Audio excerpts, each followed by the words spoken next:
Ọlọ́ládé tí ó gba nonsense. Ọlọ́ládé kò gba nonsense.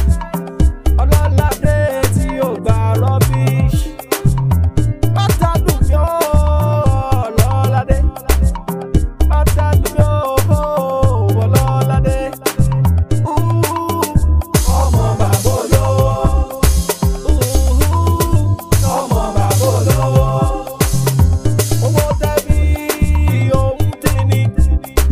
Ipò tẹ́bí ipò ní nínú.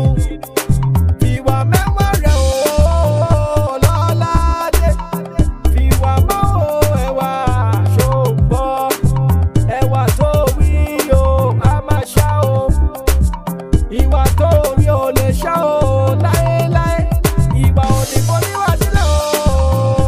Ọlá ọlá o ọlá o ọlá o ọlá ìdè. Tí ó gbà nonsense. Ọmọ bàbá olówó. Ọmọ bàbá olówó. Ọlọ́ládé ọmọ bàbá olówó.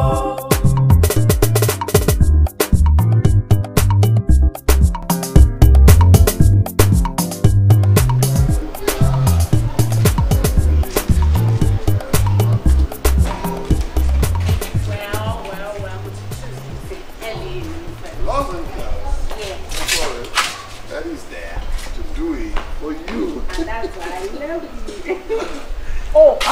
Doctor, how are you? I'm fine. One single? Oh, okay. I see that here. Alafia. That's nice. Boy, you're looking good. Thank you, sir. Hey, baby. Hey, yeah, that's very good. What's up? Baby, má bínú pé mi jẹ́ kó tí dé tí mo fún iṣẹ́. Mo gbàgbé fóònù mi sókè. Ojú dẹ̀ ń ro mí láti lọ mú látàrọ. Can you please get it for me? Oh, sure, sure. Daddy, excuse me. All right, there. Hey, Lọ́ládé. Kì í ṣe ọkọ tó fẹ́fẹ́ nìyẹn. Tọ́pẹ́ ni. Tọ́pẹ́. Ló wá ń ránṣẹ́ ní ha ọ̀bẹ yẹn. Èyí kò tiẹ̀ jẹ́ kó dé kó sinmi ò jẹ́ kó sinmi ò kàn ní kó lọ mú fóònù ọ̀nà dẹ̀ ń bẹ lọ bẹ́yẹn. No, girl, you don't do things like that. This is Africa. Ṣùrí òun ní right láti rán ẹṣẹ́ àsọkọ. Kì í ṣe pé kíyàwó máa rán èèyàn iṣẹ́ kúlù ẹ̀ máa bẹ́ káàkiri àdúgbò. No, stop it. This is Africa now. Èwo dádì, ayé ti advance ju gbogbo ayé ìgbà tọ̀dọ̀ yín yẹn lọ. Kò sí nǹkan tó kàtìyàwó ò lè ṣe fúnra wọn sìn.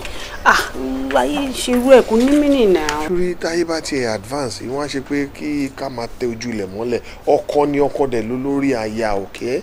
I taught you so many things. I didn't teach you this. No.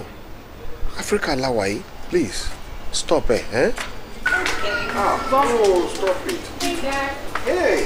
How's that look? Hey, Thanks, Dad. you look good. Níbo? You look like an angel. Thanks, mi Dad. dọ̀bí angel. Ó jọ turkey. Turkey kan. Ọ̀dà lọ, ẹgbẹ́ yìí jẹ́ náà. Ọ̀dẹ̀. Mo gbàgbé láti sọ fún ẹ nígbà tó ń lọ pé iPhone yẹn ni mo fẹ́, not this one. Oh, it's the iPhone. Yes. Okay. Thank you, baby. Hey, Tọ́pẹ́, come. O data ìdè kò tiẹ̀ jẹ́ kó sinmi rárá ó rán iṣẹ́ ìwọ náà ń bẹ́ káàkiri àdúgbò. Ṣé ìwọ lọ́kọ ni àbó ń lọ́kọ? Ṣé bí ìwọ lọ́kọ tó fẹ́ fẹ́? Òun ni mo fẹ́ fẹ́. Ìwọ ló ní right láti ránṣẹ́ kì í ṣe òun ló máa rán ẹ káàkiri àdúgbò náà. O data ìdó dẹ̀ ń bẹ́ yẹn. No, you don't do things like that. I've told her this is Africa. Ọkọ ló lórí aya, okay? Àbó ń tán ni. O fẹ́ fẹ́. No, do things the right way, okay? Please. Mo dẹ́dí. No, I told you. Tó ń bá rán iṣẹ́, ó dà o. kí wọ́n máa ran rọ́bọ̀ yẹn ní òpó sí ó rán ẹ lákọ̀ọ́kọ́ ò lọ ó tún rán ẹ ó tún fẹ́ máa lọ lẹ́lẹ́kejì. No, you don't do things like that, okay? No, ẹ má fi inú mi ó mọ̀ jẹ́.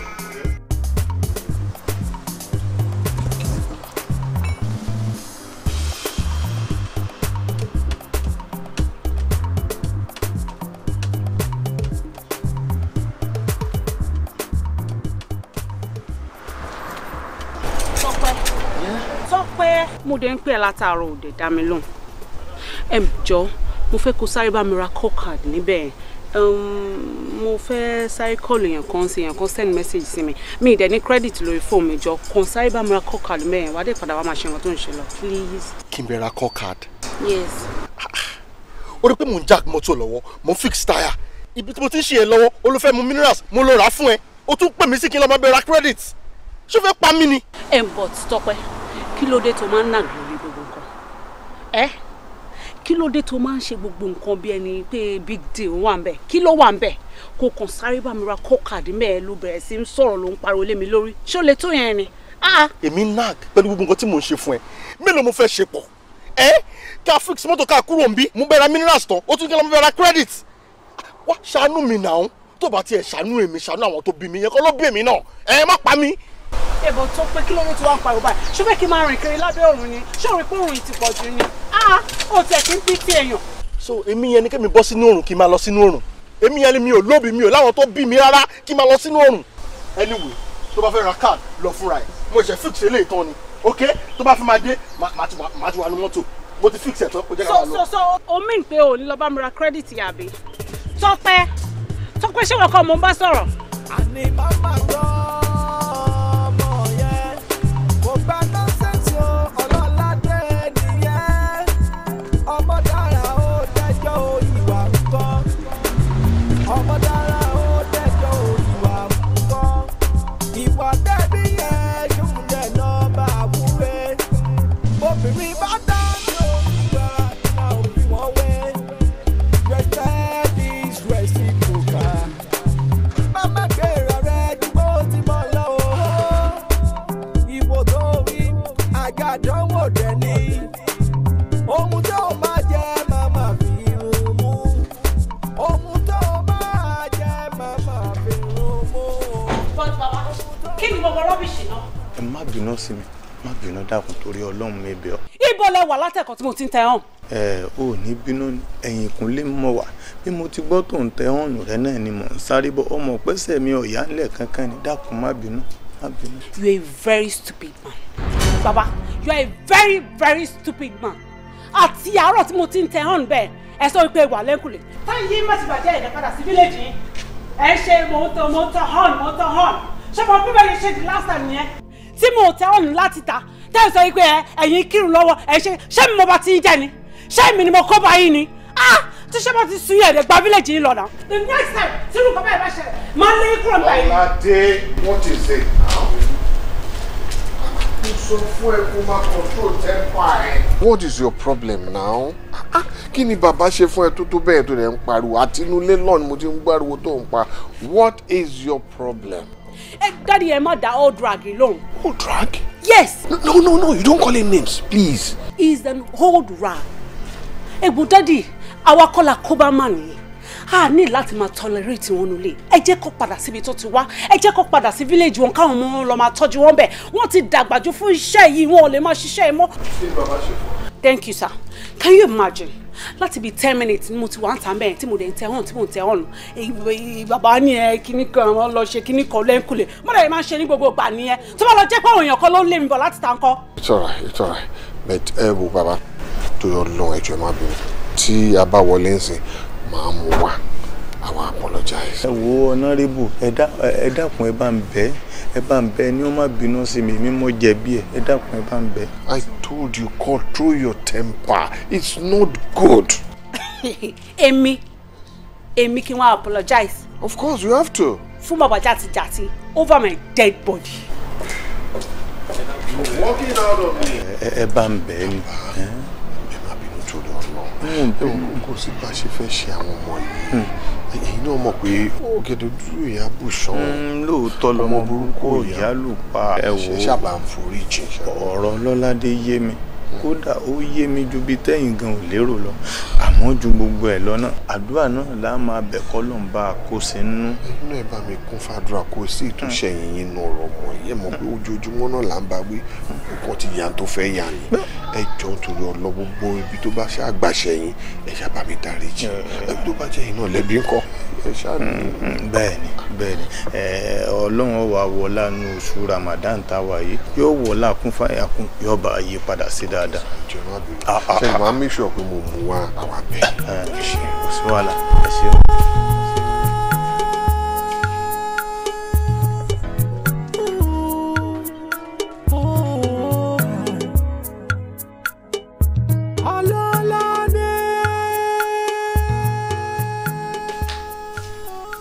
Okay. Yeah, I'm fine. Mo ní kí wọ́n bẹ̀rẹ̀ pé kí ni kí bá yín get out sí. Oh, mo wà okay pẹ̀lú mi. Àbí kí bá yín ṣe orin bá yín sí. Thank you. Ṣé lọ? Sílẹ̀. Má bínú pé mo dá ẹjọ́ kan. Fọlákẹ́ ló pè mí láti UK. Mo ṣàdèmọ̀rọ̀ àwọn aráàlú òyìnbó. Ó kàn máa bẹ ẹrọjọ́ ni. So ẹjọ́ lèmi àti ẹ̀rọ látàrọ̀. I'm sorry ṣùgbọ́n. O ti pẹ́ jù lórí fún ìwọ ló pè mí pé kí n tètè máa bọ̀ ń bí mo tún débí báyìí o tún wà lórí fún kò sí wàhálà. So what's up? Actually ó ní nǹkan kan tí mo fẹ́ bá ẹ sọ tó wà very important ètò ẹ̀ mo ṣe ní pé kó wá but ó máa wá fún mi ní bí few hours mo fẹ́ sáré dé Yaba ó ní nǹkan kan tí mo fẹ́ sáré ṣe ń bẹ̀ ṣùtúgbọ́ wàá jókòó dé mi tí n bá dé àwa sọ̀rọ̀ ṣùtúgbọ́. bàbá ló ṣe máa ń ṣe báyìí ó pè mí gbogbo nǹkan tí mo ń ṣe mo fi sílẹ̀ nítorí ẹ̀ mo débí ń sìn ó ti ní pé kí n jókòó díẹ̀ kó lọ sí Yaba for 3 hours ó mọ iye traffic tó máa pàdé lójú ọ̀nà ó bá ti jẹ́ kí n jókòó sílé kí n máa ṣe nǹkan tí mo ń ṣe náà ó kàn dààmú mi wá sí ìgbà kí n jókòó díẹ̀ ó ga ọ. But kí ló máa ń ṣe wọ bọ̀bọ̀ yìí náà kí ló máa ń ṣe tó máa ń sọ ọ̀bẹ ẹni tí ọpọlọ ẹ̀ ti dorí kodò ni what is your problem kí ni problem ayé ẹ̀ ó ní tẹ́lọ́rùn rí gbogbo nǹkan tí èèyàn bá ti ní kó ṣe báyìí ó máa always complain kìnnìkan kó kàn jókòó lásánlásán kó jókòó it's not as if pé mo ní kó lọ máa ṣe wàhálà àbí kó máa ṣe ẹ̀ńtà kó jókòó dé mi mo fẹ́ sáré dé Yaba mi ò ní pẹ́ ó dẹ̀ bẹ̀rẹ̀ sí ranjú ò bẹ̀rẹ̀ sí ń pariwo what is it my friend you have to sit here okay wait for me I'll be back very soon. Lọ́ládé èmi ló ń bá sọ̀rọ̀ báyẹn mo jẹ́ ajá ẹ̀ ni èmi ni wọ́n bá sọ̀rọ̀ báyẹn lẹ́nu ẹ̀. Do not ta ni ẹ́ no tell me ta ni ẹ́ who are you ta ni bàbá ẹ nílẹ̀ abó ti gbàgbé wípé you are nobody ilé bàbá mi ló wà yín náà ilé pọ́psí mi ló ti ń sọ̀rọ̀ sí mi anyhow ó wá sọ wípé ẹ kìnnìkan òun tẹ̀lé mi káàkiri jọ sọ fún mi ṣé oníṣẹ́ lọ́wọ́ ni ó oníṣẹ́ gidi lọ́wọ́ náà no tell me ṣé bẹ́ẹ̀ mi ni mò ń bọ̀ ẹ́ ọwọ́ mi ló ti máa wá ń gbowó lójoojúmọ́ even credit tó máa fi ń kọ́ ọ̀gọ̀ èmi ni mo máa ń send ẹ̀ sẹ́ you are nobody you are nothing you are just a useless being Ọlọ́run kò dá ẹ wá sí ilé ayé yìí kò mọ reason tó ṣe dá ẹ wá sáyé because you are not a man what is it kókò jókòó dé mi lásán ó lè bẹ̀rẹ̀ sí ránjú bẹ̀rẹ̀ sí pariwo now tell me sọ fún mi Tọ́pẹ́ kí ni nǹkan tó fẹ́ ṣe fún mi láti fi hàn mí pé o love me ẹ tiẹ̀ dúró ná kí tiẹ̀ ni mò ń bá ẹ rojọ́ fún gan-an kí ni mò ń bá wọ riffraff gan kí ni mò ń bá ẹ sọ ìwọ tó ò lówó lọ́wọ́ tí mo kàn ń manage you this dirty thing now get out of my house. kí n jáde nínú ilé ẹ. yes. Lọ́ládé lẹ́nu ẹ. yes abútígbà yẹn pé ilé bàbá mi mo wà yìí bàbá ẹ ò nílé náà. okay. my friend go get out. imbecile egbò erin ó dàbí àkìsà I don't even know. Lọ́ládé ìwọ gan ọmọ òun fọkàn mà ní kí ló rí lára ilé tó ríra dáradára tó ríra àwọn àwọn ẹ̀ irun ló ta kókó mọ́ lórí ẹ̀ mi tiẹ̀ lọ tí mò ń lọ mọ́.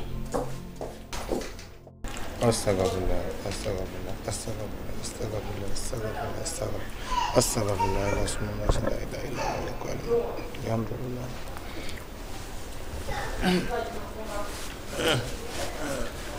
Pẹ̀lẹ́ Lákúnlé bó wà níbi tó lọ. ẹ ò bá mi òní ò dáa tọ. Àwòsùnbílà kí ló dé.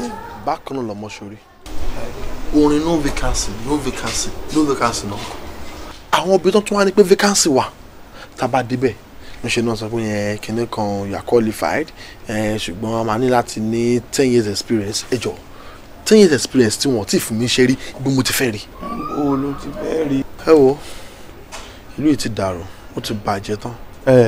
ìlú yìí kúkú dá àwọn olórí tí wọ́n ń darí wa púpọ̀ nù wọn ni ò bójúmu torí wípé orin bámúbámú mu yó ni wọ́n ń kọ èmi ọmọ bíbí ń pọmọ ẹnì kọ̀ọ̀kan torí bí ẹ bá ṣe bẹ́ẹ̀ ni ọmọ tá a rè láti kékeré tẹ́ lọ léèwé alákọ̀ọ́bẹ̀rẹ̀ títí dé yunifásitì tó wá kú dẹ̀dẹ̀ kó bí ọ fẹ̀yìntì kó bí ọmọ jẹun tó wá ń pariwo kò síṣẹ́ ọ̀nà wo là á wá gbà ọmọ kàwé tán ọmọ òríṣẹ́ ṣe sọ yóò rí bẹ́ẹ̀ ni.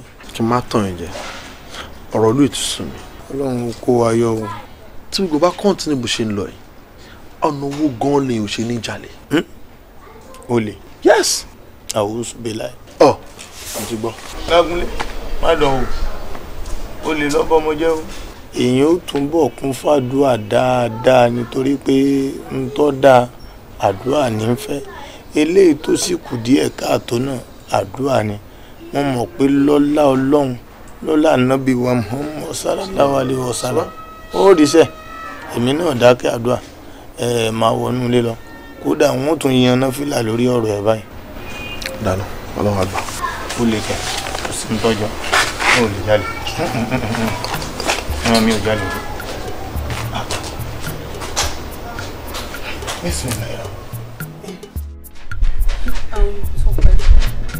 ó dẹ lọ́wọ́ bóyá ẹja yẹn ti rẹ́dì náà látàárọ̀ ó yẹ kó ti rẹ́dì.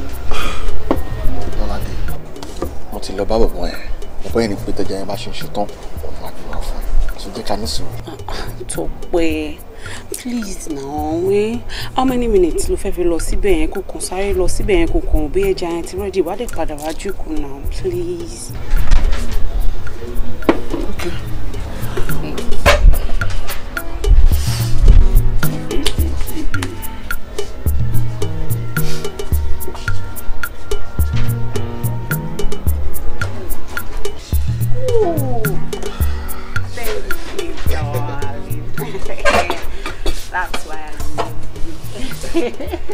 ọ̀rẹ́ bàbá yẹn máa gbé tiẹ̀ wá. kò sí wàhálà.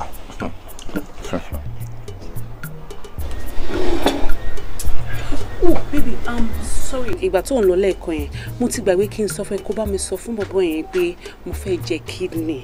So kó tó di kó bẹ̀rẹ̀ sí ń jẹjà yìí, jọ torí Ọlọ́run kó sáré bá mi sọ fún pé kó bá mi ṣe kidney bí abẹ́ stick méjì.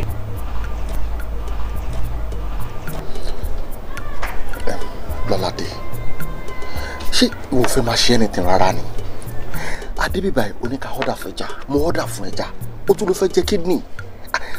Kidney bá wù ẹ̀jẹ̀, you can go there yourself. Must I do everything for you? Tọ́pẹ́, kí ni ìtumọ̀ gbogbo nǹkan tó ń sọ yẹn? As in, what do you mean? Kí ló fa gbogbo eléyìí sí? Look, Lọ́ládé, ó ti lè rán yàn ṣẹ́ jù. Ó ti lè rán mi ṣẹ́ jù. Kí ló dé? Lójú ọ̀rẹ́ mi. Tọ́pẹ́, èmi ló ń bá sọ̀rọ̀ báyà bí? Èmi ló ń sọ̀rọ̀ sí ẹni àwọn. Mo ti lè rán iṣẹ́ jù. Jọ kí ni nǹkan tó jẹ́ boyfriend mi fún? Ṣebí láti máa satisfy mi ni, láti máa dùn mí nínú gbogbo nǹkan tí mo bá ti fẹ́ kó máa ṣe fún mi. Nínú ìgbà tó Adébíbáyìí, iṣẹ́ mi ló mo tí ì mọ ẹ ọ̀ jọ sọ fún mi. O kàn sáré lọ bá mi gbé ẹja wá, kó dé padà lọ kó lọ bá mi sọ fún ọ pé kó má mi ṣe kidney méjì. Ṣéṣẹ́ náà ń pè yẹn ni. Sọ fún mi, kí ni nǹkan tó cost ẹ? Kí ló cost ẹ lákàn ti sáré lọ síbẹ̀ yẹn? Wọ́n sọ fún mi pé mo ti lè rán iṣẹ́ jù. Just excuse me, okay? Oh, I should excuse you. Ṣé o mọ̀ tún mọ̀ nǹkan tó ń sọ ṣá? What's the problem? I will.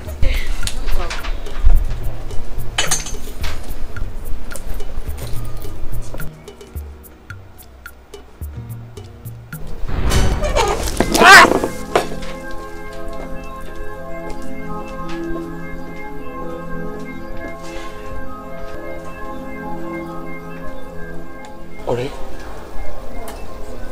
ṣé o rí pé Lọ́ládé ti ya wèrè? This is pure madness. Tí nǹkan mi bá wà lẹ́yìn wèrè ìlú ẹ̀kọ́ pé imagine mo ti sọ fún ẹ pé ó lè fẹ́ ọmọdé iná tẹ́lẹ̀ ìwọ kọ́ ló ń ṣàgídí ni. Kí ni gbogbo eléyìí? Lọ́ládé kí ni mo my phone. Fóònù ló dún ẹ̀ kánú fọ́kọ̀pù mẹ́ lórí ni wàá wà alright. Ajá elékuru òkú kọ́ra tó wá àdúṣe bí ó sista ó jẹ́ ọ̀ra.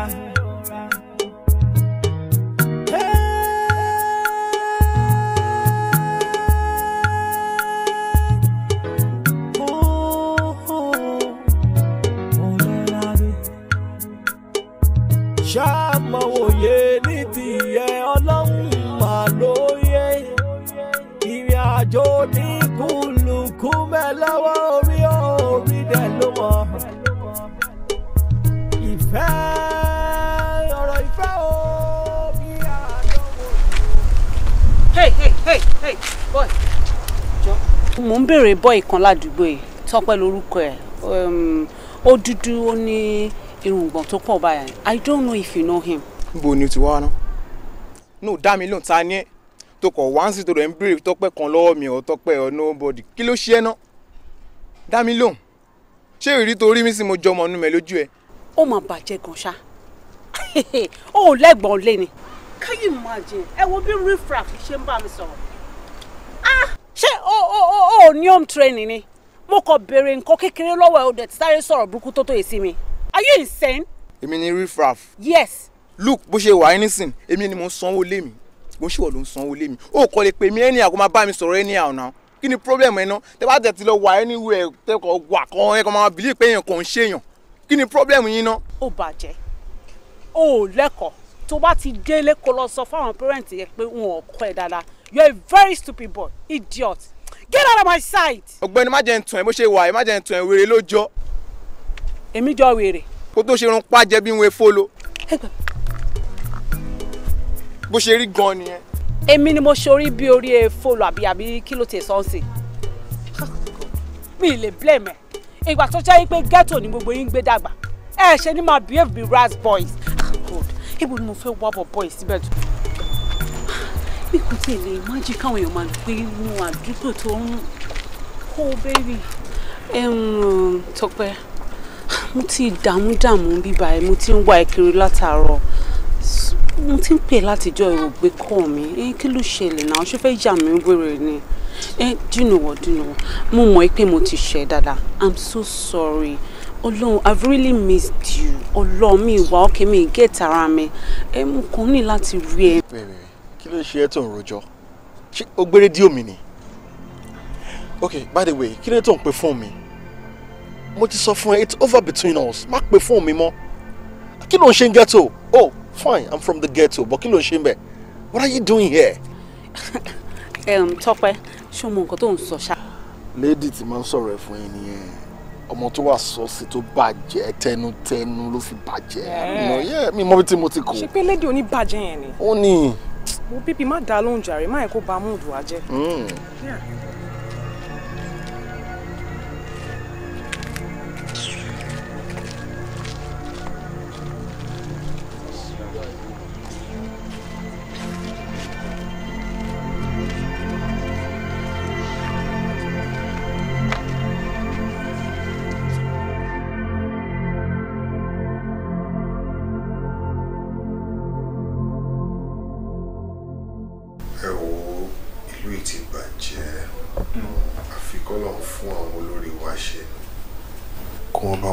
Kó dẹ̀ ṣe é tò because ogun pé ọmọ jáde léèwé kò ríṣẹ́ ó ti pọ̀ jù imagine kí wọ́n struggle kó wá owó láti rán ọmọ léèwé kó dẹ̀ succeed láti rán ọmọ náà léèwé kọ́mọ náà wá jáde léèwé kó wá máa gbé pálí tó gbà kiri kó má fi ríṣẹ́ ṣe it's sad it's very sad nǹkan kan tó yẹ káwọn ìjọba wa kọ́ mú ṣe nìyẹn kọ́ mọ́ jáde kó ríṣẹ́ ṣe. Good da. Huh? Fine boy, bye. La fẹ́ bá yàrá jábá yọ lọ́wọ́ kò dẹ̀ sáàyè ní ọ́fíìsì tèmi ṣe ń bá ṣé n bá gbà kó máa ṣiṣẹ́ pẹ̀lú mi kò sáyè àfi tó bá dé mind láti ṣe driver. Sir, mi ò mind. I can drive. You drive? Bẹ́ẹ̀ni sir. ó tiẹ̀ ní driver's license má gbà fún ẹ since tó ti wẹ̀ láti ṣe wà á ṣe driver lọ́dọ̀ wa tó bá dẹ̀ wá yá táyé bá yọ since tó kàwé. tẹ́tà máa fi gbà yẹn láti ta ìwọ la kàn máa fi síbẹ̀ ok. ẹ ṣeun ẹ pẹ́ fún wa àìgbókùnrin ẹyẹ lórí tẹ ẹ péré báyìí lólogójì òjòjò níṣòwò kó ọmọ nàìjà kó kó lára yán mọ́lé. ẹ ti dé jókòó ẹ ti dé ẹ̀yin náà jẹ́ bẹ́ẹ̀ sórí my guy tó bá di Monday kó wá bẹ̀rẹ̀ iṣẹ́. Thank you sir. ẹ ṣe gan sir. tó bá fi gbòòrò ní ìdààmú wíyàs tó máa wọ láti bẹ̀rẹ̀ iṣẹ́ màá rán dáàdì sí ẹ kó check wọn lọ́la he will give you some money buy some wares kó fi bẹ̀rẹ̀ iṣẹ́ okay. Thank you sir. Look dáàdì àwọn náà jẹ́ bẹ́ẹ̀ èèyàn dáadáa ní dáàdì o you have a very good father bí family lajẹ ṣe ń ṣe inú ilé yìí. gbogbo ẹ̀rọ ẹni máa ń ṣàlàyé. máa ń ṣàlàyé ṣe inú mi á dùn tó bá lè píkì wá dáadé tó ọ̀rọ̀ bá débi ṣe máa ṣe dáadáa. Thank you sir.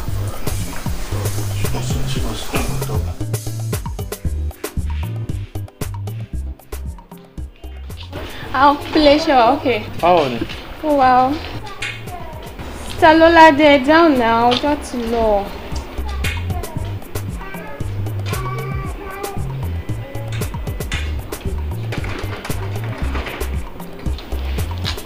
Bolu, check me out. How do I look? You look so beautiful. For real? Yes, sis. That's my fine sis. Thank you. How do I look too? Well, you're looking so stunning. Really? As in gorgeous. Oh, thanks sis. Bolu. Mo ń trip fún mo rẹ̀. Tí ó bá yẹ pé mo jẹ́ gbọ́n ẹnu, gáàrin rẹ̀ yìí, èmi ni màá gbà lọ́wọ́. Ẹ wo jẹ́ ká tètè máa lọ síbi tá à ń lọ ká tó pẹ́.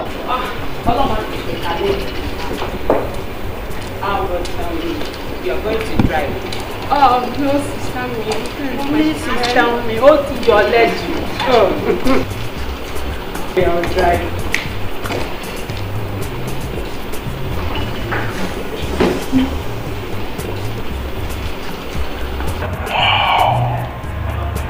Ọlọ́run mi o ọmọ ìdá ọ̀tọ̀ ni pé ẹyẹ bí ọ̀kẹ́ ò sí níbo. Ọlákúnlé lórí wọn níbi orí dání sí báyìí. òun là á gbé kádàrá tó sì ń wò yìí kò ṣeé báwọ̀ ìyá àjàkadì òun ló mú ẹja núbú tó yẹ fi núbú omi ṣèbùgbé ohun yìí kan náà ló mú ẹyẹ ojú ọ̀run sókè réńtéréńté tẹ́nìkankan ò sì rí ìdí ẹ̀ dọ̀la sórí ilé ayé tá a wà yìí ń kálukú pẹ̀lú bọ́lọ́run bá ṣe ṣẹ̀dá ẹ̀ ni béèyàn bá wá gba kádàrá ó ṣetán àti gba kodoro nu. Bá mi mo ṣe mọ̀ pé ìgbáyé ìgbà tí old school náà pè láyé ìsìn kọ́kọ́ tó wà tán pè ní cheat is allowed cheat yẹn túmọ̀ sí pé nǹkan tọ́wọ́ èèyàn ò bá tó èèyàn lè fi gọ̀gọ̀ fà. ohun ọwọ́ mi ò tó bá a bá fi gọ̀gọ̀ fà á máa jájú rẹ lójú ó sì lè fàjọ gbọ̀dọ̀ sí i lọ́rùn bẹ́ẹ̀ mo sọ fún ọ lè fàjọ gbọ̀dọ̀ díẹ̀díẹ̀ ni o pẹ̀lẹ́kùtù la fi ṣe ilé ayé. Ọlọ́run gbọ́ ọmọ ìdá ọmọ wo lọ́ládé ọmọ nírèbù ọmọ dáadáa ni. ẹ̀mọ̀ kan ń dá ọ láàmú ọlọ́ládé dáa ni kò níwà bẹ́ẹ̀ mo sọ fún ọ ọlọ́run jogún ẹwà fún àmọ́ òun fúnra lára rẹ̀ ò wá níwà bẹ́ẹ̀ àwọn òbí ẹ̀ sì fi wà kọ́ òun lọ́kọ̀ lọ́yàbò rán sórí Bólú àbúrò rẹ̀ ọmọ òun mà lẹ́wà o kódà ó lẹ́wà jù lọ gbọ̀rọ̀gbọ̀rọ̀ ni níbi tọ́lọ́run wá fún un lẹ́wàdé ó tún wá fi wà mẹ́wàá àtọ̀dọ̀ tiẹ̀ wọ́n bá jẹ́ bólú lọ́n sọ ni kódà kò sí ní tv sí yẹn ọmọ dáadáa ni. bàmí àìdè nìyẹn o mo ti máa ń sọ fún yín ṣe rí kíní kan wà tán pé ní temperament bó kálukú ṣe mọ nǹkan iṣẹ́ ọ̀tọ̀ọ̀tọ̀ nínú ẹ lè fi wá ẹnìkan jọ́ọ̀jẹ̀ ẹnìkan gbà ẹnìkan ọ̀dà bó ṣe mọ tí ẹ ṣe nìyẹn jágbà bẹ́ẹ̀ fún ẹ wò ibi tí mo fẹ́ràn ọmọdé ẹ̀rí ọgbọ́n mo lè fi ṣàyà.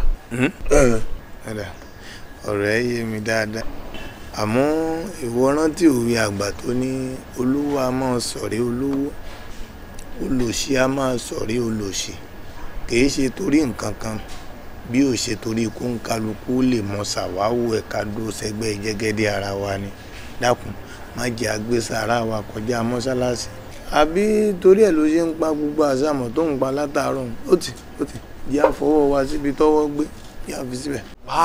bá mi ẹ wò gbogbo ala máa lówó èmi bá lówó tèmi tó ń bá dé tán níbi tá à ń sọ ìbí kínákan kíchìn rè lẹ́gbẹ̀ẹ́ ilé tá a máa kọ́ inú mọ́tò yìí máa rà mọ́ àfi ṣe táìsì. a kú lọ́dà èkó. ọ̀dà táìsì máa kù.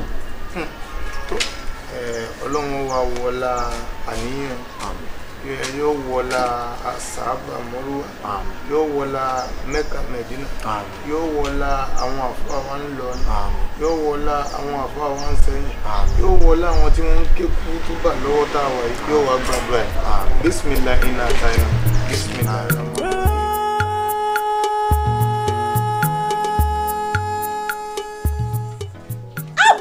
ó ṣàwèrè ni. ẹ má bínú wọn. ó fẹ́ kó ka mi ni. ẹ má bínú wọn. àwọn ọmọ yẹn ń tẹ girigiri wọ́n rọra massage díẹ̀. onírànú olóorun. títí ó ṣàwèrè ni. ẹ má bínú máa ń tó tẹ́ni kí wọ́n lọ ni. wọ́n gbẹ́nu òṣì dáre.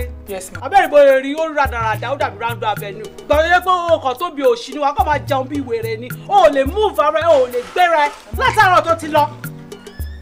Come on, do this thing for me. Oh, jẹ jati. Ẹ má bínú ma. Idiot. Sorry ma. Kẹwàá kẹ má lè mọ nǹkan kan ṣe láyé yín. Kó fi ṣe sẹ́sẹ̀ ni. Ó fi ṣe kú mi lẹ́sẹ̀ ni. Ẹ jẹ́ wẹ̀rẹ̀ ni. Ṣé ó fi ṣe sọ́wọ́ ni àbí kí ló fi gún mi lẹ́sẹ̀? Ẹ pẹ̀lẹ́ ma. Torí ẹ̀ nǹkan tẹ̀ ṣe kí n rọkọ̀ fẹ́ ni ẹ̀pà tọ́wọ́ yín ti le jù. Ẹ máa ra massage gently man. ẹ pẹ̀lẹ́ wá ló ń ṣe oyarọ ni. kí ló dé tó ń fa ẹ lápá fa ẹ lẹ́sẹ̀ bí ẹ tó ń display. Oh no, daddy wọ́n bá mi massage gbogbo ara mi. ayé ẹ ló bàjẹ́ lọ báyìí so o ò lè dá sí kankan mọ́ kí lélẹ̀ so kò sí nǹkan tó lè dá ṣe láyé ẹ mọ́ sí bó o fẹ́ tọ̀ wò ó fẹ́ lè nìkan bẹ́ẹ̀ tọ̀ wọ́n á bẹ́ẹ̀ fọṣọ wọ́n fẹ́ lè máa bẹ́ẹ̀ wẹ̀ ó lè fẹ́ lè nìkan lọ sí tọ́ wá fún ẹ what is your problem now gbọ́dọ̀ fi sílẹ̀ jàre. ẹ gba gomi lọ go and do something else what is your problem now kí ló wá fẹ́ lè dá ṣe láyé ẹ á dẹ̀ bá ẹ délé ọkọ̀ bó ṣe ń wo yẹn unless you get out of my sight go get out of my sight. kókóra wọlé jàre nonsense bàbá ẹ̀yin náà dẹ̀ ń wò ṣó dàbẹ̀ ẹ̀yẹ dẹ̀ ń wò bẹ́ẹ̀ yẹn. rárá sá ẹ mọ̀ pé àrí ìgbọ́dọ̀ wí ni àwa ò lè sọ̀rọ̀ kò ní gbọ́ tẹnu wa. ẹ lẹ́nu tẹ́ máa fi sọ̀rọ̀ anyway kò ní dá yín lọ́nà. yóò tó ti.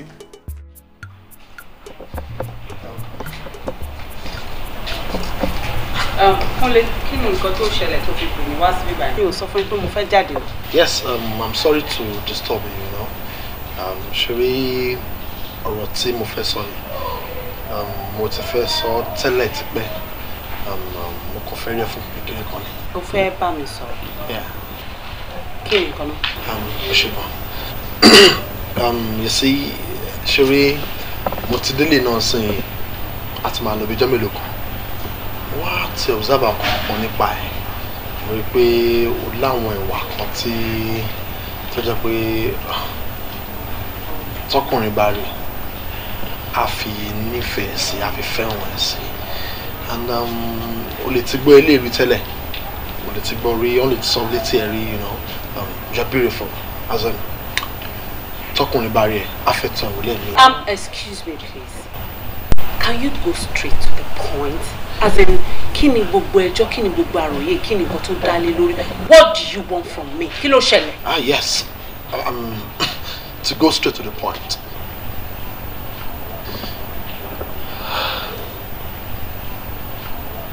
I love you. I will make me at ká wà closer to my love. Mo fẹ́ mọ̀ ẹ́ kí ìwọ náà mọ̀ mí ká relate. We can actually work things out between us.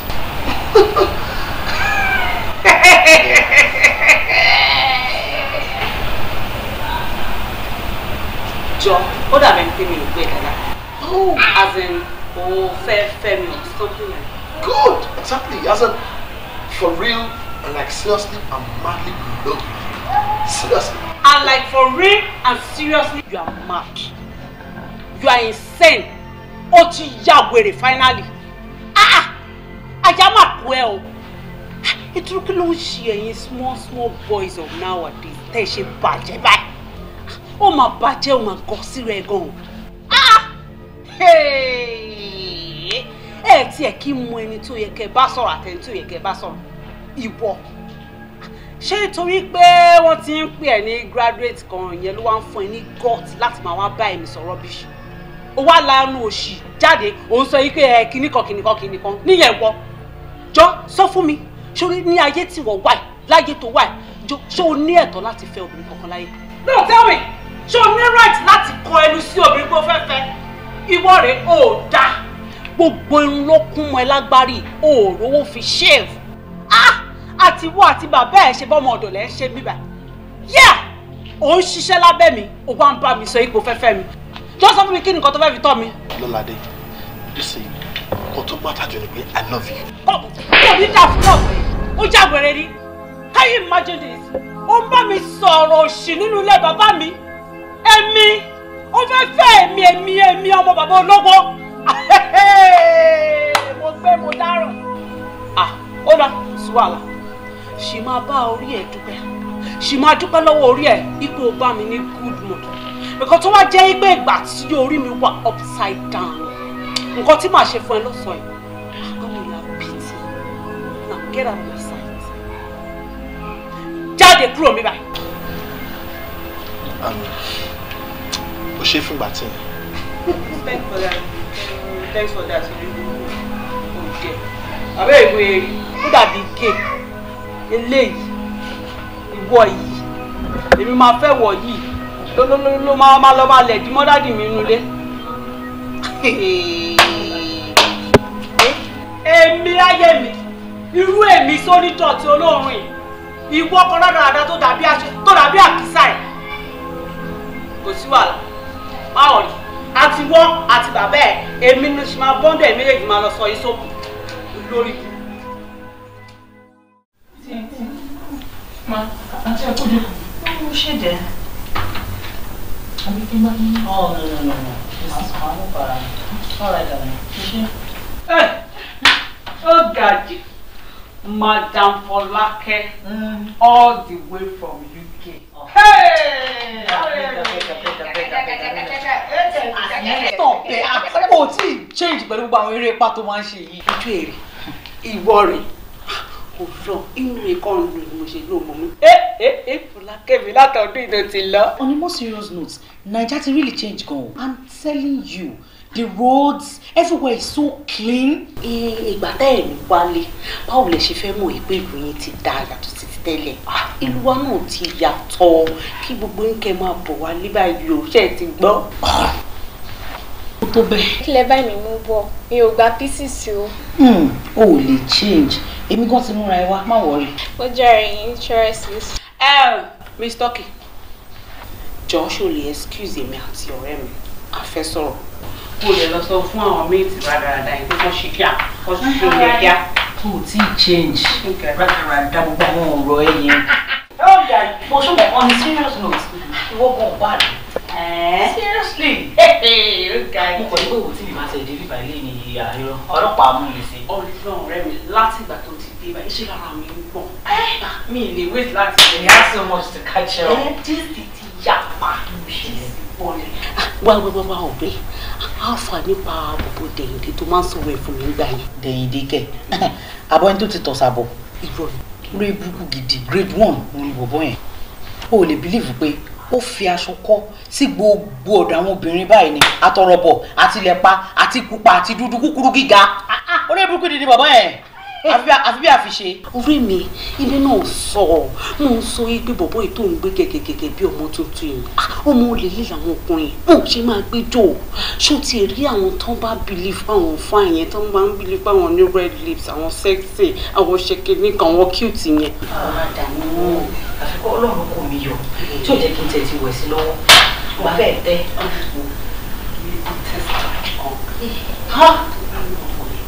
Cute.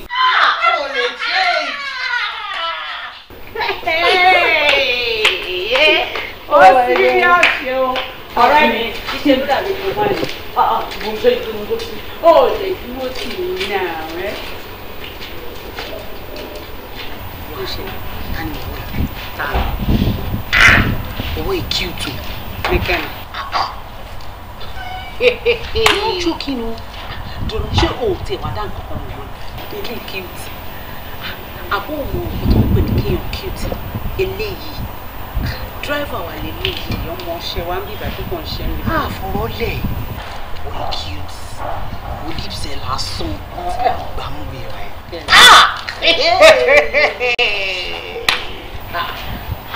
Ọ̀rẹ́ mi mọ̀ ti dáhùn kankan mọ́ eléyìí tó lè cute eléyìí ló dàbí àgbẹ̀.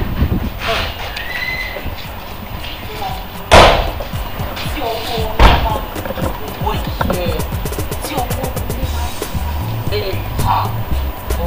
wá ṣe ọ̀rẹ́ mi. Ó ìlú kíkan lè fi lè yàtọ̀. Ọ̀kan náà.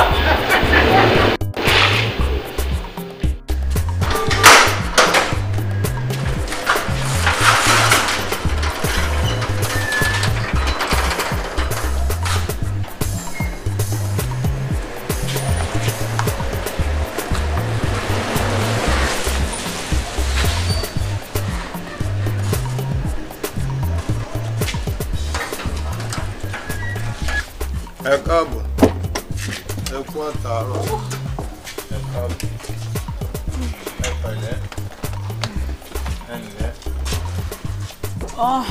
ẹ pẹ̀lẹ́. Ẹ wọ́n ọkẹ́. Títí! Wúmi! Ẹ káàbọ̀ mọ́. Ẹ káàbọ̀. Ẹgbẹ́ nu oṣù. Gbẹ́gbẹ́gbẹ́ wọ́n wá sí kíkẹ́ fún ṣìlọ́ dáadáa. Àtìgbà tí ẹ ti ń gbọ́ ọ̀nà mọ́tò kan ló yẹ kẹ́ ẹ ti máa sáré bọ̀ ǹta ó yẹ kẹ́ ẹ ti mọ̀ wípé mo ti dé nìyẹn. ẹ má bínú mọ́. mo ti sọ wípé ká ẹyẹ sọ pé ẹ má bínú mọ́ ṣé mo ṣubú ni kò fẹ́ dáa fún yín ni. but dúró kí ló dé tó fẹ́ fúnra láì hypertension ṣó fẹ́ ní high blood pressure láti kékeré ẹ̀ ní kí ló tó ń pariwo tó tó yìí. èmi Àjọkẹ́ Àdè ní high blood kini ṣé nítorí àwọn wèrè àwọn ọmọ òṣì àwọn ọmọ olórí burúkú tí mi ò mọ bí tó ti ṣẹ̀wá yìí àwọn ọmọ tí wọn ò níran tí wọn ò lóbi tí wọn ò lówó rí níran wọn àbí tó bá jẹ́ pé ìyá yín ni mo jẹ́ ni ṣé ẹ máa aláwọ̀ mi kí n máa pariwo lójoojúmọ́ báyìí ni. ẹ ṣí bíbá jẹ́ kó gbogbo ẹrù tó wà níbẹ̀ jáde dáre lẹ́sìn ẹ má gbé jewelry box yẹn o báàgì láì nìkan ní kẹgbẹ́ wọ́n yẹ rí ọ̀rẹ́ mi mo wà ọ̀sùn ìjàre àwọn ọmọ ìwọ́n pọ̀ jọ wọn àlè mo yẹ wà tó fún ọ pátákó tó máa kọ́ mi yẹn. Bàbá. Ìwọ wọ́n mi ṣé ọmọ ìfẹ́ òun yẹ kó gba cross mi ṣé kí n tún jẹ́ máa di ẹrù wọlé ni abẹ́rù mélòó ló ti gbé. Ìgbà táwọn wèrè kejì ẹyẹ tó ti kó ẹrù wèrè wọn yẹn lọ ó mọ̀ kó yẹ kó gbọ́lẹ̀ lọ́wọ́ mi. Oya come here súnmọ́ mi sórí ilé òun ni wàá fi kọ́ ọgbọ́n pé tíyàn wá ti rí ẹrù lọ́wọ́ àgbàlagbà take it away. bọ̀ dúró ṣé o máa dàgbà darúgbó pẹ̀lú gbogbo wàhálà tó kóra ẹ sí yìí must you shout. ọ̀rẹ́ mi tún dànù èmi yìí mo ti dàgbà mo ti darúgbó already ni sórí àwọn ọmọ olórí burúkú gbogbo àwọn ọmọ játijàti pẹ̀lú àwọn bàbá rán wọn tó ń ṣe fún wa níbẹ̀ gbogbo wọn náà ní pẹ́ kú dànù. wo anyway I'm kind of tired ṣé driver yín lè lọ drop mi sílé. No problem má drop ẹ kò kú níṣẹ́ kan tó ń ṣe náà bàbá ọmọ ọ̀dẹ̀ yín yẹn nǹkan bolo wà. as in ọ̀dẹ̀ yín ọmọ ọ̀dẹ̀ tó wá ṣí gẹ̀ẹ́tì fún mi sí ibo ló gbà lọ́sìn. Kúnlé oh God. Oh my God. Kúnlé jọlọṣọ òjàgbèrè mọ́ tilẹ̀ ni ṣé mo ní láti máa fẹ́ fún mo ní láti máa pariwo kó tó gbà mí ni ìgbà tí mo ti pè é lẹ́ẹ̀kan yẹn ṣé kò yẹ kó sáré dá mi lóhùn ni are you mad or something? Anyway wá lọ bá mi drop ọ̀rẹ́ mi sílé ṣó ti yẹ òun ló ti ń drive látàárọ̀ ó dẹ̀ ti rẹ̀ so mi ò wá ní kó òrìn lọ bí orí tán ṣọ́ǹgì o ṣó ti gbọ́ kó o lọ pa kó o dẹ̀ dé pa ni tó bá dẹ̀ ti ń bọ̀ kó o yà ní on the run kó o bá mi ra pizza bọ̀ then kó o sáré yà ní salon mi kó o bá mi gba wig mi bọ̀ and kí ló dé farabalẹ̀ náà wẹ́lò mi ràn níṣẹ́. ẹ bò since tóun ti ń jáde kó o sáré bá mi ṣe gbogbo kíní yẹn bọ̀ náà. a kò ní lè rà try láti wẹ́lò mi. Can you take out the keys please? ṣáà máa pẹ̀ ṣá tí má dẹ̀ need any other thing I will let you know okay and drive safe má gba ọ̀rẹ́ mi back to back ṣé o ti gbọ́ and be quick àkókò máa wọ́ ọkọ̀ máa fà.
Bàbá kí ló máa ń ṣe yín lọ tẹ máa ń rìn bíi pẹ́pẹ́yẹ. ṣé ẹ lè straight ni kẹrin bíi normal human being. ọjọ́ orí ni wọ́n pè kò sẹ́ni tó gbọ́ ọkàn tí ò ní sára jẹ̀gẹ̀jẹ̀gẹ̀ ńgbà wa náà wà léwe ń ṣe láàrin kán mọ́. ẹ ti wọ orin ẹ wá ń bí ẹ yí padà wá ẹ yí padà ẹ jó padà wá síbẹ̀ ẹ jó padà wá síbẹ̀. Aládàra àgbà ìgbà tó jẹ́ pé àgbà àyàlẹ̀dà àgbà òṣì àgbà orí burúkú. tẹ́ bá rí àwọn àgbàlagbà gidi tó ń lówó gidi lọ́wọ́ bíi tiwa àgbà wọn ò lè ríra àwọn bíi tiyín báyìí náà. ó ṣe náà máa nà tó máa dúró dáadáa tó wọ́n máa jẹ nǹkan gidi wọ́n lè máa ná ògidì síra wọn lára ẹ̀yin ò rí bí pọ́psì mi ṣe rí ni mọ́ ìdàgbà tó ẹ̀rí mọ́ yẹn rí ni. ìgbà tó jẹ́ pé ìgbà tó bá yẹ kẹ́ ẹ̀ fi ìgbà kékeré yín kẹ́ ẹ fi ṣiṣẹ́ ìṣẹ̀lẹ̀ máa lọ máa káwọn ọmọ kiri ẹ̀gbẹ́ ògiri ẹ máa ká wọn mọ hòtẹ́ẹ̀lì oníwọ̀n wọn nira kiri egun tó yẹ kẹ́ fi ṣe ẹ máa lọ fi ṣe ránù kiri ẹ máa jìyà kiri bíbá yìí. ẹ wò ṣẹ́rí mo fẹ́ bá yín sọ̀rọ̀ kan ẹ wo ojú mi dáadáa mo fẹ́ kẹ́ ṣọ́ra yín nílé yìí ṣó ti yẹ yín ẹ ṣàmọ̀ pé popsi mi ò sí around mo fẹ́ kẹ́ ṣọ́ra yín kẹ́ jẹ́ kó rí yín pé dáadáa nítorí mi ì tiẹ̀ mọ nǹkan tí dáàdì mi rí lára yín gan wọ́n nítorí pẹ̀tipẹ́tẹ̀ tí ń bá wọn ṣiṣẹ́ so dandan ní láti kú sí bí báyìí kìnnì kan àwọn fẹ́ kẹ́ lè máa jẹ for what kí ló kàn wá pẹ̀lú yẹn tẹ́ bá jẹ kí ló kàn wá pẹ̀lú yẹn. ṣáwa la kó bá yín ni ṣáwa la bá ti yín jẹ ni ṣé àwa la sọ wípé kẹ́ má rówó ni. èèmọ̀ wá ṣèrànù kiri it is slow jù it's sluggish and I don't like it. mi ò kí like kéèyàn mo kó slow mo máa like kéèyàn smart kó ṣe nǹkan kíákíá kó ṣe pé kó máa fà kó máa rìn dì ẹ ti rìn jù ẹ rìn dì ẹ tutù ẹ jí mi so ẹ jẹ́ kó rí yín pé o ọjọ́ tẹ bá misbehave jù tẹ bá múnú bí mi jù ẹ wò máa kọ́ arrange fáwọn boys kan tó máa kọ̀ wọ́n pààkì yín kù lẹ́nu ọ̀nà bíbá wọn máa lọ ju yín sómi dànù. ẹ mọ̀ ṣe bẹ́ẹ̀ o ẹ mọ̀ ṣe bẹ́ẹ̀. akọ̀mọ́ máa ṣe bẹ́ẹ̀ nígbà àwọn ayé náà ni ẹ lọ nìyẹn ó ti gbére nìyẹn ṣó ti yẹ yín ẹ kẹjẹ kó rí yín pé. Get out of my sight.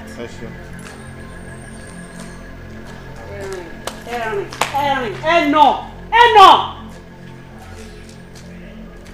Bùnmi. God. Àwọn ọmọ ìlú ṣì máa pa mí sínú ilé. Bùnmi! Oh God.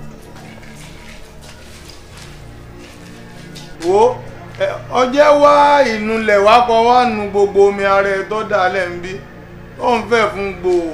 Bùnmi! Bùnmi! Oyin máa yàgbé ara ọmọ ranù ish ń bá ọ lọ. It's my pleasure meeting you. Same here. So I'm going to marry around for a while. And I kind of like you. Thank you. She will mind. Taba Mora Chubairo. Why not? You sure? Yeah, for real. So, tell me about you. Your parents? Our parents met 2 years ago in Bangladesh. And at Bayan, I not called to relocate to UK. But recently, I should come home, you know, considering the fact that I'm the only child. I'm sorry about that.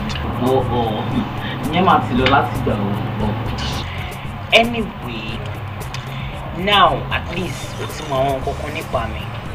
You won't come? Well, like I told you earlier, orúkọ tèmi ni Police Salami. I'm a graduate, elect, University of Lagos. Wow. And I ṣiṣẹ́ kò sí nǹkan tá a máa ṣe. And láti lè set up business in electrical electronics engineering. Work at the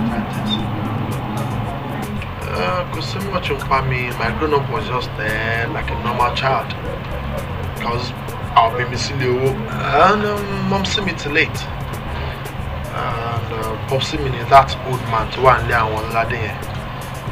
Wow. You tell me to she driver I want to get man there. Wow. A graduate to one she driver. Kill her fish. I shan't enjoy it. I didn't power. Anyway, see you by mind. Will you offer any better job? You mind? Kill a go Mr. Farojo. You mind? Like, wama ṣiṣẹ́ fún mi. Yes. Wama mójútó àwọn nǹkan tó yẹ kó mójútó in terms of okay, let's say wama ṣiṣẹ́ lábẹ́ mi. If like a PA, no problem. Call it whatever. The fact is, wama ṣiṣẹ́ lábẹ́. Mo really feel for the way yẹn sha. Mo rò pé bóyá kí n bá wáṣẹ́ because ìjọ tó gbé mi lọlé yẹn. Èmi àti ẹ̀ really tún tàglet to. Kí ni tí mo gbogbo nǹkan tó ń sọ? Kí ni gbogbo rubbish tó jáde látẹnu ẹ̀? Kò help ta ni. Driver tèmi. Ẹni tó mọ̀ yìí pé ó ń ṣiṣẹ́ fún mi. Tó mọ̀ yìí pé abẹ́ mi ló ti ń ṣiṣẹ́. Ìwọ wá fẹ́ gbà sọ́dọ̀ tiẹ̀. Ṣé ó sọ fún yín pé iṣẹ́ tó ń ṣe lọ́dọ̀ mi yẹn òun ò wà satisfied pẹ̀lú ẹ̀ tí wọ́n fẹ́ gbà? But farabalẹ̀ kò tí ì le tó yẹn náà kí ló dé. Àwọn èèyàn máa burú o. Fọlákẹ́ o ti wá change o ti wá yàtọ̀ o ń ṣe Fọlákẹ́ tí mo mọ̀ tẹ́lẹ̀ Fọlákẹ́ tí mo mọ̀ tẹ́lẹ̀ o máa ní ìtẹ́lọ́rùn pẹ̀lú gbogbo nǹkan tiẹ̀ ni o ti wá ìjà olójú kòkòrò báyìí mo dẹ̀ ti mọ̀ àti tó ti kọ́kọ́ wá sígbà tó ti ń ranjú gbòǹgbòǹgbòǹ tó ti ń pa ìtẹ̀lá tó ti ń panulá tó ti ń admire bọ̀bọ̀ yẹn mo ti mọ̀ yìí pé ó ní nǹkan burúkú tó fẹ́ fi ṣe ó ní ọṣẹ burúkú tó fẹ́ fi bọ̀bọ̀ yẹn gún so intention lórí ẹ̀rí àbí o fẹ́ gbà lọ àbí kò lè possible kò lè ṣiṣẹ́ fún ẹ is my driver and is going nowhere ó tiẹ̀ ti wá dà sórí níbi tí èmi àti ẹ̀tajọ bá ọ̀rẹ́ wa dé a máa fi igi gun sí bíbá ibi báyìí la máa parí ẹ̀ sí mi ò fẹ́ kó wá sílé mi mọ́ èmi náà dẹ̀ ní wá sílé ẹ̀ mọ́ ṣó ti gbọ́ so please leave. ẹ pọ̀ lọ́ládé ṣé kí ló dé tó ń sọ̀rọ̀ báyìí náà. mo sọ̀rọ̀ bí wèrè àbótí bàbá inú ilé mi ló wà yẹn inú ilé bàbá mi. Oh sorry mi ò mọ̀ kó tilé tó tó yìí lára ẹ̀ o. What's the problem? Kí ló wà bẹ́ẹ̀? Wọ́n ló mọ̀ ó ṣe ṣáà máa lọ. Báwo ló ṣe máa lọ? Má dẹ̀ padà. Èyí ó graduate. Ó jẹ́ driver ẹ̀. Èyí ó graduate gbọ́ ló bí. Àbí òun máa ṣàlàyé bóyá máa rìnrìn ìgbésí ayé. Wọ́n máa lọ́jọ́. Mo ti change ni. Wọ́n máa lọ. Má padà wá láti wá sí bíbá ẹ̀ mọ́ o. Èmi àti àkì í ṣe ọ̀rẹ́ mọ́ láti èmi lọ. Kó fi owó dílé ẹ̀mí kó jẹ́ kí èmi náà dílé mi mú. Kúnlé.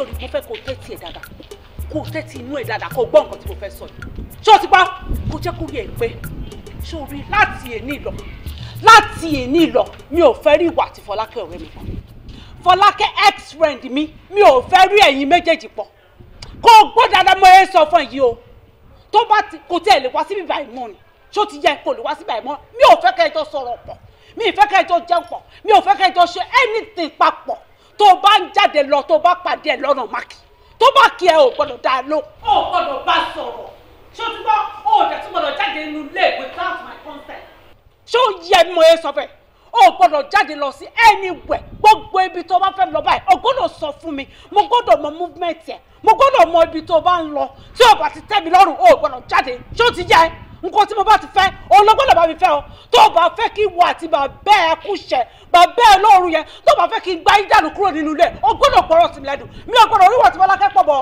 mi ò gbọ́dọ̀ oríwọ̀ tí Fọlákẹ́ pọ̀ mọ́ mi ò gbọ́dọ̀ oríwọ̀ tí Fọlákẹ́ pọ̀ mọ́ o. ẹ dákun ọmọ mi kí ló ṣẹlẹ̀ láàrin ìwọ àti Lákúnlé. Adélódé ẹ̀ẹ́dẹ̀ bèrè lọ́wọ́ ọmọ ọ̀dẹ̀ ọmọ aláìlẹ́kọ̀ọ́ tẹ́ bí kalẹ̀.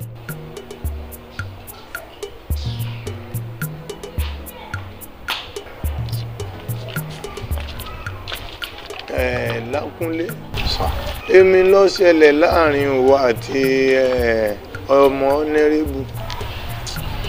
It's just a meeting. This girl is a culture. Àmì ṣàmùtò fọ́ọ̀nù yẹn pé ọmọ ìṣe dáa tó wọ́n kọ̀ kó bẹ́ẹ̀ kọ́. Ṣé ìwọ ṣe mọ̀yún lánàá kó tó dè ní ni? Èbí mi sọ fún wọn tẹ́lẹ̀ èbí wọ́n lórókó kúnkọ́ tó fẹ́ máa gbẹ̀n pàṣẹ. Wọ́n ẹ bá játijàti ẹ̀yin méjèèjì dáhùn jèrè.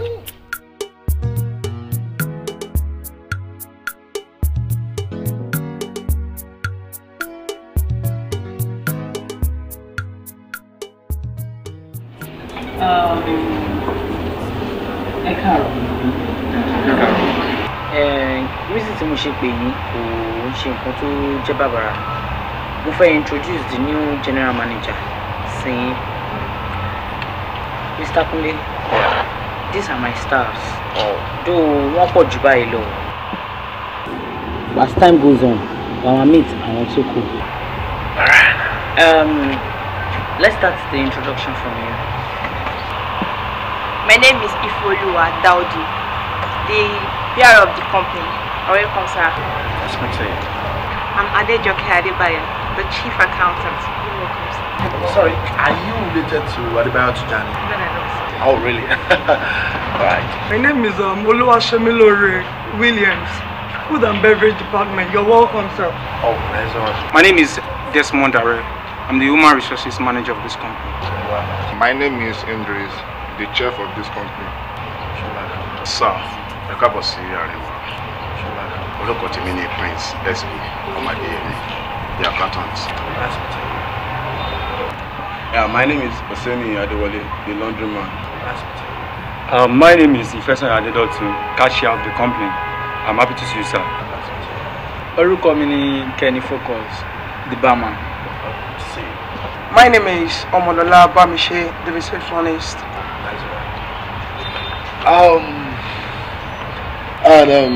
Mo kí gbogbo yín o. Orúkọ tèmi ni Salami Olakunle. I'm the new general manager of the company. Mo dẹ̀ fẹ́ kí kíní kan yé wa pé dídé tí mo dé sí company máa fẹ́ kí a ṣiṣẹ́ papọ̀ gẹ́gẹ́ bí ẹbí kan. Mi ní fẹ́ ká ní a boss to subordinate relationship, no. Mo fẹ́ ká ní ọ̀gá sí colleague ká jọ ṣiṣẹ́ papọ̀ gẹ́gẹ́ bí one family so that a lè jọ gbé iléeṣẹ́ yìí sókè. Tí wọ́n máa sọ pé àdìjọ ọwọ́ kan ò gbẹ́rù dórí. My office is always open to anybody. Then mo fẹ́ ká mọ̀ pé kò sí nǹkan tí wà important in company yìí. Kò sí anybody tí wà important. Ẹnìkan ò lè wà important jẹ́ nìkan lọ. And torí béèyàn bá ṣe ṣiṣẹ́ oníṣẹ́ béèyàn ló máa ṣe ṣe tiẹ̀ náà. Alágbára lọ́wọ́ Ọlọ́run gbàdúrà pé irú orí ńlá báyìí Ọlọ́run á ṣe fẹ́ ní kankan wa. Ọ̀rọ̀ mi ò ní pọ̀. Yes. Mo mọ̀ pé lágbára lọ́wọ́ Ọlọ́run lè tí mo dé company lè ṣe àlọ́síwájú. Ẹ ṣé gan-an. bí mo ṣe sọ lẹ́ǹkan Mr. Kunle Salami nìyẹn. Tẹ́ bá wá ní any complaint àbí you want to make any inquiry, you can always get back to him láti gbọ́ any feedback látọ̀dọ̀ mi. So thank you everyone for taking your time to show up. Alright, thank you. Alright. Have a nice. Alright, now. Alright, go back. Go back to the post. Fast, everybody. Come on, don't touch it. Go back to the car. I demand an explanation from you. Ibo lo ti ń bọ̀. I still don't get you. As an explanation for what? No, kí ló ṣẹlẹ̀. Dúnà, ṣé o kàn mọ̀ọ́mọ̀ fẹ́ máa dí ẹ̀mí ni? Àbí o fẹ́ mọ bí mo yẹ tó? O kàn mọ̀ọ́mọ̀ fẹ́ prove stubborn. Because mo sọ fún ẹ, mo ní o gbọ́dọ̀ jáde kúrò nínú ilé without my consent. Anywhere tó bá ń lọ, you have to tell me. Èmi náà ọ̀gá ẹ̀, o ní láti máa gbọ́ràn sí mi lẹ́nu. O gbọ́dọ̀ jáde, o wá ṣorí kunkun, o wá jáde láì sọ fún mi. Ibo lo ti ń bọ̀? Lọ́ládé, o ní kí n má jáde. Ṣé prison ni mo wà ní? I'm a free man. As in, anyway, tó bá bí mo lè lọ at any time. So, what's all that? Oh, prison kan ló wà. But ó ti gbà yín pé driver mi ló jẹ́. So, I am your boss, so o ní láti gbọ́ràn sí mi lẹ́nu. Anything tí wọ́n ti fẹ́ lọ gbọ́dọ̀ bọ̀ lọ́wọ́ fẹ́. Ah, what are you saying? Oh. You're not bad. Criminal, no. What? Mr. Man, you're under arrest. No, please,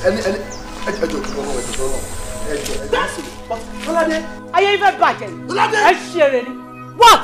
Lọ́ládé, why you do not do this now? Ṣé o wà òkè ṣá? Ṣé o já wèrè ṣá? Kí ni mò ń ṣe kan fún nínú ilé bàbá mi? Ṣé màá bẹ́ẹ̀ lówó tó fi kọ́ lé mi? Àbí ṣé lè bàbá tiẹ̀ ló wà yìí? Ẹ jẹ́ bá mú wẹ̀rẹ̀ jáde jáde. Mr. Man, you're under arrest. No, me ò ṣe kókó now. You can't just arrest me. Tó bá jẹ́ What's all this? Just Listen. I'll go with you. Any soon. Fine. That's the day. Bishop will not arrest me for what? Keep quiet. Tó gbẹ́ mi dákẹ́. Tó bá dé police station, wàá mọ̀ kó o ṣe.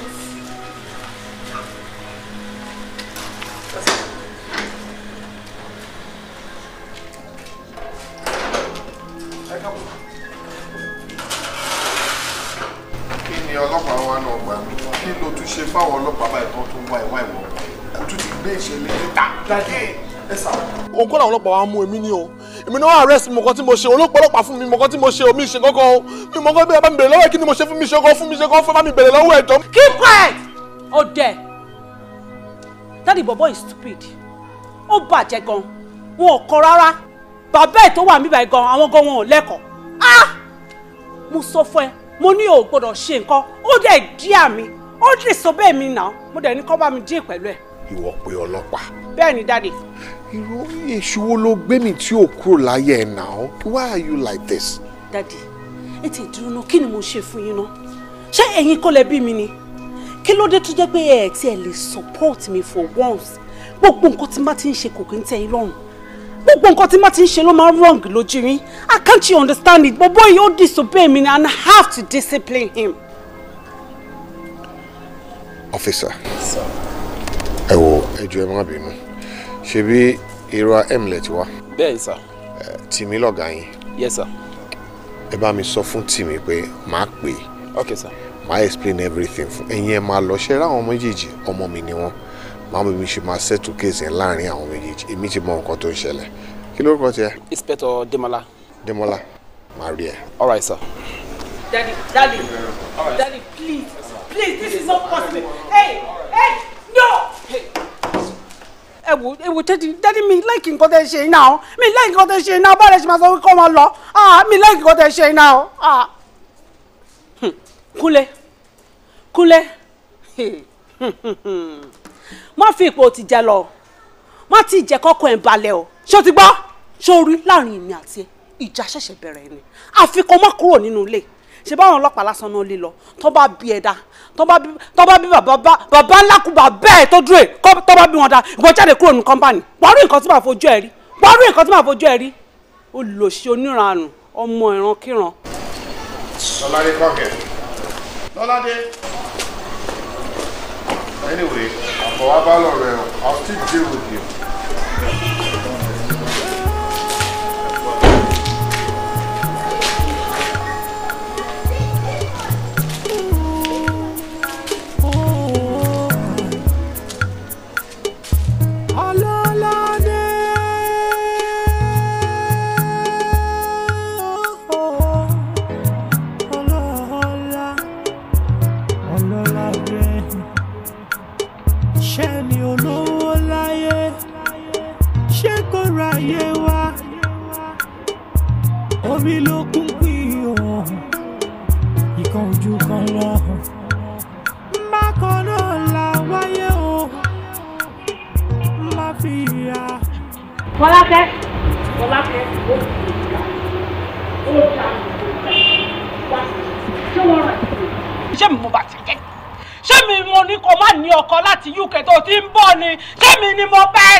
Hotel premises ló wà ní.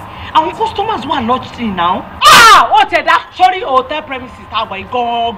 Ó ní the best location. Gbogbo èèyàn, gbogbo customer, gbogbo àbáyé bẹ̀bẹ̀ májẹ̀ bẹ̀. Wọ́n súnmọ́ ìyàrá ọmọ ṣẹ̀ṣẹ̀ ṣẹ́rí ọ̀gá yìí gbọ́kọ̀gbọ́kọ̀ ni ó lè ní àti odidi London báyìí ló ti wá gba ọkọ tí mo ti ń fẹ́ for the past 15 years. Ó lè ní aṣẹ́wó ní gbọ́kọ̀gbọ́kọ̀ oníranù oníṣekúṣe ẹ̀sọ́ ìgbọ́kọ̀ fọkọ́ mi lọ́rùn sílẹ̀ fún mi. Fọkọ́ mi lọ́rùn sílẹ̀ fún mi kó jẹ́ máa mú kọ́ mi lọ́lé. Ó kó káàpù ẹ̀ sí mi báyìí láti jọ́ọ̀jì. Ẹ gbọ́ ọkọ mi náà rè ṣáàrí orin olódó sọ̀kọ̀ yìí. Kúnlẹ̀ ni ẹ kò sọ pé kó máa bá mi lọlé. Tó bá ti tẹ̀lé mi lọlé báyìí mi ò ní ìṣòro kankan mọ́ láyé mi torí pé kó fọkọ́ mi lọ́rùn sílẹ̀ fún mi. Lọ́kùnrin wọ security ọ̀rọ̀. Olúwa náà kọ́ yẹn, ẹ sọ fún un jẹ́rí, dábàá fẹ́ kí gbogbo wà lẹ́ẹ̀kọ́tẹ̀, ẹni kọ́ máa fi máa tẹ̀lé mi lọlé. Ẹni kọ́ máa tẹ̀lé mi lọlé. Kọ́mọ bí ìyẹn, ìwọ náà lè sọ ọ̀kúnlẹ̀, ó lè sọ láti ó lè bákọ̀bákọ̀ aṣẹ́wó, oníṣẹ́kúṣe, ṣé mo ní kọ́ wá nìkan ìgbẹ́ ẹ̀ mo ní kọ́ wá lọ́kọ̀ fẹ́ ni, ó lè kúnlẹ̀ mo padà wọ àwọn ẹ̀kọ́ mi làjọ, ibi làkọ́ nílẹ̀, mo padà wọ àwọn ẹ̀kọ́ mi láì, Ọlọ́run jẹ́ kẹjà mi ń wẹ̀rẹ̀ sí mi. No, let's face facts. Lọ́ládé, kí ni nǹkan tó rí lọ́bẹ̀ tó fi wá wọ́rọ̀? Tó wá rọwọ́, what is your problem? Kí ni nǹkan tó ní ṣe pẹ̀lú boy Ìkúnlé yìí tó fi ń disturb life ẹ̀? Tó sọ ara ẹ̀ di ajá àdìgbòlugi káàkiri ìlú? No, tell us. Daddy, Sherry, as a matter of fact, kò ṣe máa ṣe. Ó kàn ti wá ní lemọ́lemọ́ ẹ̀ ni mo ṣe wá complain fún yín sá. In fact, the last one tó ṣe yìí wà very very embarrassing. Ó wá sí hotel. Ó Fọlákẹ́mi, ó kàn bẹ̀rẹ̀ sí parí lójú àwọn guests ni. It was so embarrassing. As in, sir, I just want to know why she's doing all this. Kúnlé, ìwọ, lẹ́nu tiẹ̀, orí máa pẹ́ àṣírí ẹ gbàgbé o. Ìwọ tó jẹ́ pé alákìísà olóhùn jàtìjàtì yẹn nígbà tó máa mú ẹ wá sí bíbá. Ó wá ní God láti jókòó síwájú mi láti máa sọ̀rọ̀ sí mi anyhow. Àbí ó ti gbàgbé wípé ọ̀gá ẹ̀ ni mo ṣì jẹ́ ni. Abẹ́ mi ló ti ń ṣiṣẹ́ màá ní. Ẹ wo dáàdì ṣe rí ọ̀rọ̀ tó wà nílẹ̀ ó simple bàjẹ́bàjẹ́. Kúnlé èmi ló ń ṣiṣẹ́ fún. Mi ò dẹ̀ tí ì sọ pé kó máa lọ, mi ò sọ pé mi ò ní ìdẹ́mọ́. Right wo ló wá ní láti lọ máa wá ṣiṣẹ́ fẹ́ lómi nígbà tí mi ò tí fi ẹ́ sílẹ̀? Tó bá dẹ̀ tún máa wá ṣiṣẹ́ nìyẹn kò ń ṣe ọ̀rẹ́ mi because o mọ̀ pé mi àti ọ̀rẹ́ mi àjọ ń jà lọ́wọ́lọ́wọ́. O ò lè ṣiṣẹ́ fún ọ̀rẹ́ mi ṣe ti gbọ́. Mo yẹn ń bàjá yẹn ìwọ náà gbọ́dọ̀ máa bàjá ni. Don't work for her. That's all. Má lọ ṣiṣẹ́ fún. How is that any of your concern now? Èmi ni mo gba Kúnlé síṣẹ́ tẹ́lẹ̀ mi ò complain. Nígbà tó rí better offer ń ta, ó ṣàn láti lọ náà ni. So what is your own lábàlú? Ẹ wò dáàdì Sherry gbogbo ìtẹ̀sán yẹn kò lè possible. Kò lè possible ṣe rí nǹkan tó ń ṣẹlẹ̀ yóò jẹ yín o kò yé yín o nǹkan tó ń ṣẹlẹ̀ kò yé yín ó dẹ̀ jẹ́ Kúnlé ó jẹ́ Kúnlé tó jókòó yẹn ó kàn pretend ni kó lọ ṣiṣẹ́ mo ṣé mo sọ fún ẹ pé mi ò ní better offer fún ẹni ṣé o sọ fún mi pé iṣẹ́ tí o ń ṣe pẹ̀lú mi kò tẹ́ lọ́rùn kí n lè mọ́ wá ṣe mi fún ẹ ẹbí náà ní bẹ́tà ọ̀fà fún ẹ náà tó bá fara balẹ̀ pẹ̀lú mi. Kúnlẹ̀, look at me. O kàn halẹ̀ lásán ni. All this hihara yìí tó ń ṣe yìí, o kàn halẹ̀ ni. Ajanúwe ni kò lè géèyàn jẹ. Don't feel threatened at all. What is your problem? Yes! So nǹkan tẹ́ máa sọ sọ̀rọ̀ lẹ́yìn ẹ̀. Kí ló fẹ́ kí n sọ? So Kúnlé lẹ́ ń support àbí? Only my support because he's a nice guy. Better than your person. So lè support èmi tí mo jọ́ mo yá mi. Oh, forget. Mi ò mọ̀ ẹ́ ni, mo mọ̀ ẹ́ dáadáa náà, so how can I support you? Kò sí wàhálà. Kúnlé, sórí o, láti èní ìlọ, èmi àti ẹ àtijọ́ tí ẹsẹ̀ kan náà bọ́nu ṣòkòtò kan náà. Ṣó ti yẹ? Jẹ́ má jẹ́ kọ́kọ́ ẹ lọ balẹ̀ o. Gbogbo ilé tó ń sọ yẹn wọ́n tán ẹni o, má jẹ́ kọ́kọ́ ẹ lọ balẹ̀. Sórí lórí ọ̀rọ̀ tó wà lẹ́yìn, nǹkan tí èmi àti ẹjọ́ máa fà. Nǹkan tá a jọ máa fà. Ìwọ gan ò ní dúró. Kúnlé, she's just blabbing. Kò sí nǹkan tó lè fi ẹ́ ṣe. Kò sí nǹkan tá a di ẹ lè fi ẹ́ ṣe. Thank you, sir. I'm behind you. Daddy, mo máa sọ pé torí kan bá sàn àrùn ọgbà. Bẹ́ẹ̀. In as much as tí ọlọ́dẹ ti gbé ṣíṣe ẹ̀. Yes, there was ọlọ́run tí ló Fọlákẹ́ fún wa. At least Fọlákẹ́ ti ṣe oríṣiríṣi inú ayé mi sí. I'm really really grateful about it. But mi kàn wà comfortable pẹ̀lú pé ẹ̀yin ìwà mi. Bẹ́ẹ̀ ni náà, ibi tí mo wà lọ́hùn yẹn, mo wà òkè mẹ́. Ilé ńlá là ń gbé. Kò sí nǹkan tẹ́ fẹ́ náwó sí tẹ́ẹ̀rì mú mẹ́. Wáyé tẹ́ máa wà ń bí tẹ́ máa jọ́ kan máa sọ̀rọ̀ sí yín. Tí máa ń rántí ìtàn ìbọn mi ṣe máa ń hùwà bó ṣe máa ń sọ̀rọ̀ jàgùdàkà sí yín. Inú máa ń bá mi inú jẹ́ ni. Ọmọ kékeré ọmọ tí ò tó mi lọ́jọ́ orí. A kò máa sọ̀rọ̀ sí yín ní àwọ̀. Dádì ẹ̀ mo fẹ́ sìn ní pé kẹ́yìn náà kú mi ẹ moving pẹ̀lú mi lọ́n bẹ́ẹ̀ yẹn.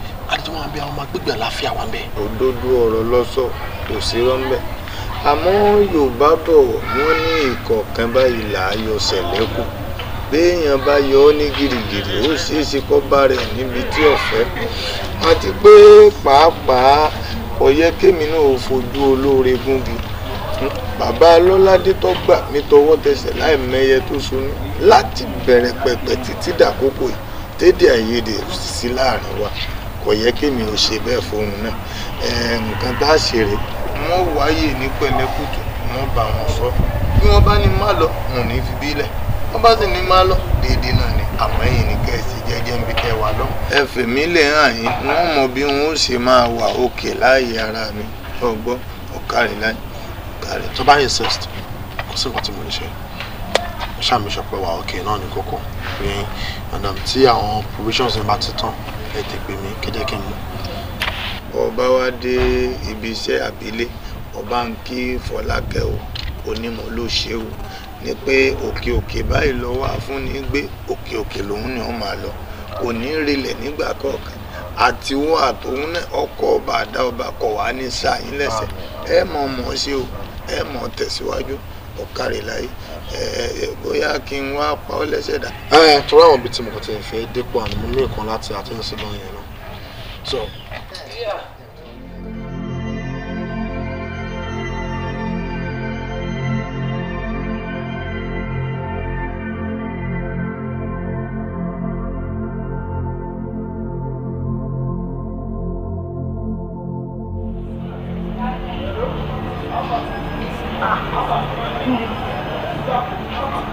Kí ni nǹkan tó ń ṣe níta mi báyìí?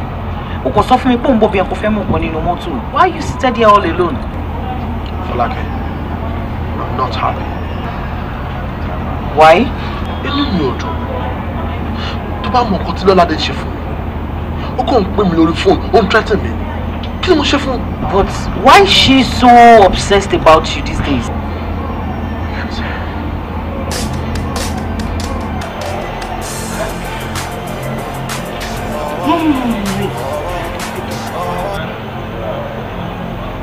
Ẹ̀lú Lọ́ládé. Kúnlé kọ́ ló ń sọ̀rọ̀ Fọlákẹ́ ni. Just shut your mouth, Joko Wabigba. Go get the hell out of my phone. My borrow rubbish to my son. Go. Are you sure pé kò sí nǹkan tó pa ìwà àti ọmọ ilẹ̀ ìpọ̀ṣà? Because I don't understand all this. In the parọ́ fún ẹ náà. mo sọ fún gbogbo ṣe máa ma treat màtí wọn ni tí n bá sọ̀rọ̀ lé wọn á ní mi mọ̀ wọ́n sọ̀rọ̀ wọ́n máa ma treat me gan like seriously. Oh, then she's really mad. She must be mad, like mad. Obsession in it now. I know. Can we forget about her?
Gbogbo ẹ ti yé mi.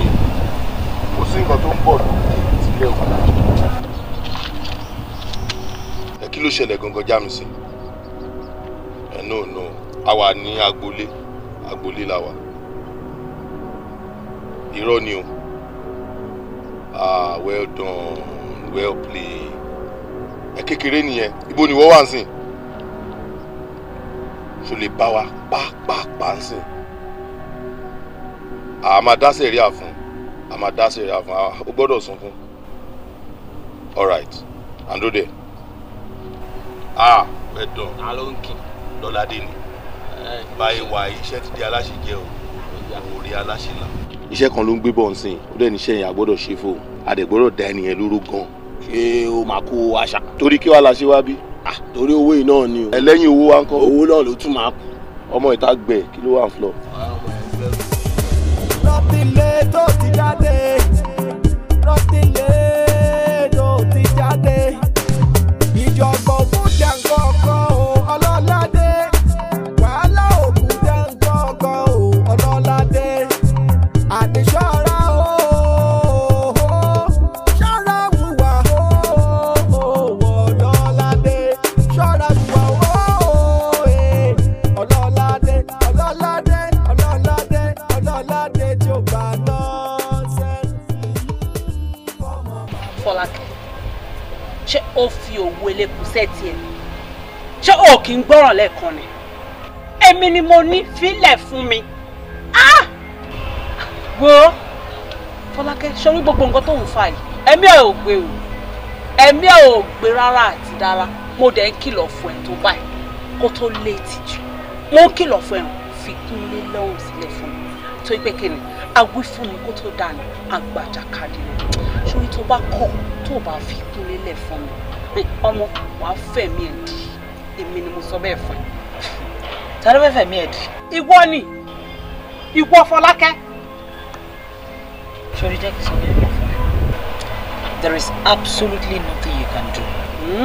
Ṣorí àti ti òjé eléyìí àti ti ìbò ló ṣàlọ́wọ́. Mi ò wá rí bàbá ńlá ìpọ́nrúkọ gbà yà láyà anybody tó lè bọ̀. For real? Exactly. Ẹ jẹ́ kí èmi náà wá jẹ́ kó yé ẹyin pé òjé tí wọ́n ti bọ̀ olóṣà tí bàbá ńlá ìyá ńlá anybody ò bá lè bọ̀ èmi Alọ́ládé máa gé ọwọ́ náà dànù fún un.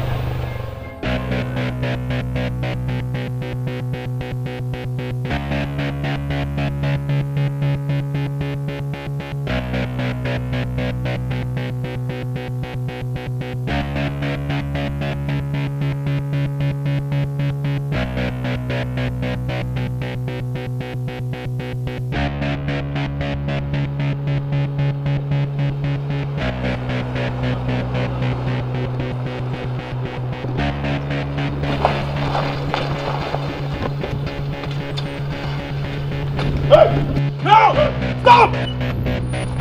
Stop there! Stop making any noise. I'll blow here. Get down! Get out! Move it! Move it! Move it!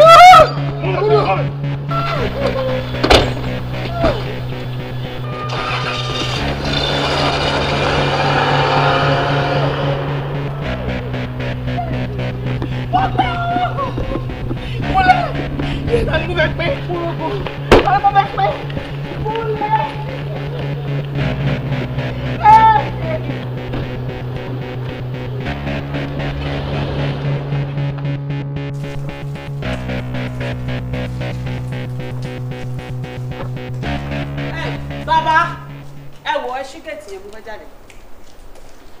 Lọ́ládé. Ọ̀rẹ́. Lọ́ládé. Àṣeyàn báyìí ni ẹ. Mi mọ̀ pé èèyàn burúkú ayé àtọ̀run báyìí ni ẹ.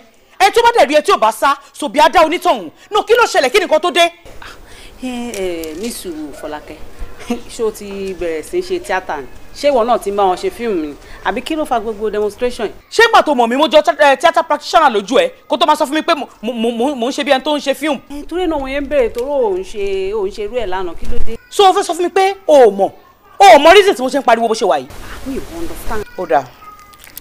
Ṣé o fẹ́ sọ fún mi pé o ò mọ̀ nípa kidnap Kúnlé? Kúnlé? Ta ló ń jẹ́ bẹ́ẹ̀? Are you asking me?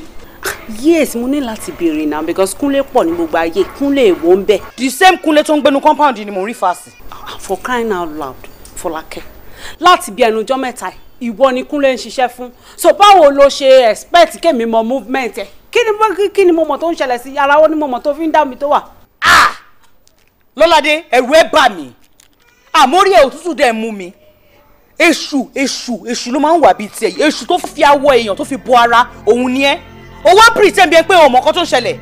Má wo jẹ́ kí n sọ kí nìkan fún ẹ. Èmi ò lẹ́jọ́ tí mo fẹ́ bá ẹ rò. Mo kàn ní kí n sọ fún ẹ ni. Sori by this time tomorrow tí mi ò bá rí Kúnlé ní ẹnu ọ̀nà mi. Ó dẹ̀ mọ̀ mí o. Ó mọ̀ mí lánàá kó tó tẹ̀ ni o. I'm gonna show you the stuff I made of in this town. Wàá rí mi àti wàá rí ìrùn.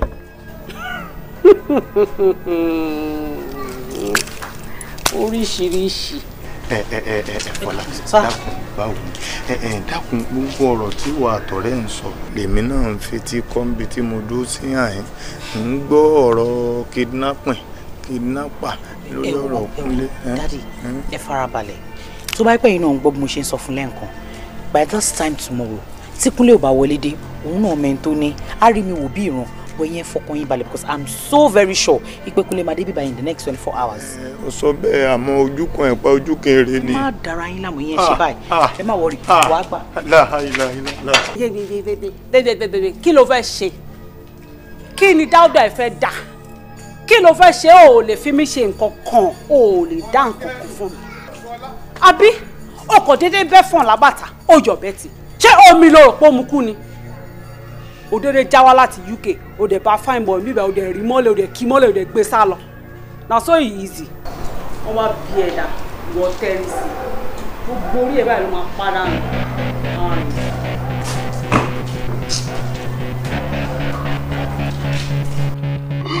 Òkú ẹjọ́ torí Ọlọ́run ṣàánú mi.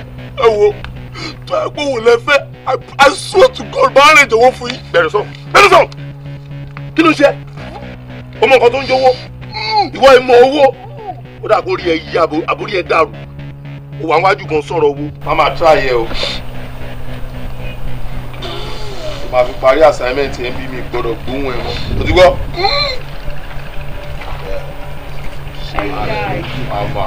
Màmá o. Màmá bẹ̀. Ibẹ̀ ló ń gbé. Ibẹ̀ ló wà. Ibẹ̀ ló sùn sí. Ṣé kó wálẹ̀? Ẹ jẹ́ kó dúró sókè. Ó ti dúró sókè already. Lọ́dẹ. Kẹ́mi. Lọ́dẹ wà ní. Why all this now? Wọ́n tó ṣe kó tó ṣe why now? Ẹnu ẹ̀wọ̀ yẹn rí. Aṣọ ò tiẹ̀ dá rárá. Ẹnu ẹkùn pẹ́ẹ́pẹ́ gbígbà wàrà. Òde lọ́rùn ga sí mi. Ó sọ mi pé kò ṣe fún mi, kò ṣe báyìí, kò ṣe nọ́mà. Gbọ́ òrùka. Àti lọ́dẹ mi òrùka. Lọ́wọ́ sílẹ̀ o fẹ́ yọ̀ ọmọ orí ẹ̀ yìí. Àbí kí ni nǹkan tí mo ti ẹ̀ béèrè lọ́wọ́ ẹ̀ kan tó lè fún ẹ láti ṣe? Kò kàn wọlé kò jáde, kò wọlé kò jáde. ẹjọ́ torí Ọlọ́run tèmi gbà mélòó léèyàn fi ń lọ tó fi ń bọ̀. màmá ń bá ẹ sọ̀rọ̀ o lọ ṣe bí orí ẹ yí ìwọ ọmọ bó ṣe ń wọlé àbí o mọ entrance o mọ toll gate wàá dá mọ́ sí wàá sáré mọ́ bẹ̀. láàrin ká dijú ká là ó ti lọ ó ti bọ̀ ó ti gòkè ó ti sọ. yẹn ní gòkè ara fagode sọ kalẹ̀ lọ́jọ́ ẹ̀yàn kan ṣù. ó dẹ̀ wá ń ṣe yẹ bàbá ó dẹ̀ wá ń gbé gẹ́gẹ́gẹ́ bí ẹni gbé ọmọ tuntun ni. ẹ wò ẹ̀yin tèmi ṣé rí nǹkan tí mo ti ẹ̀ bá wá bíbá ìlú rẹ̀ pé mo fẹ́ wá gbádùn ara mi nítorí pé kí n ara màmá gbọ́ ti gbẹ kan. eléwèlì. ọmọ fẹ́ ya ọ̀gá. màmú o. yàrá bàrà. tó bàbá bọ́ gbogbo àkísà tó wọ̀ yìí wàá bọ̀ pátápátá látòrí délẹ̀ tó gbé kí ni mo yẹ wà mo fẹ́ bà lórí. ọmọ bíi tí mo ti bí mi ìwọ ń jẹ́ Kúnlé o wà ṣáàpù o mọ àwọn Kúnlé tó kù bọ́ ẹ ṣáàpù tó ayé wà lọ ṣiṣẹ́. ọ̀sán yóò ṣe ọmọ káàlẹ̀ ìjà lóyá lóore. mábọ̀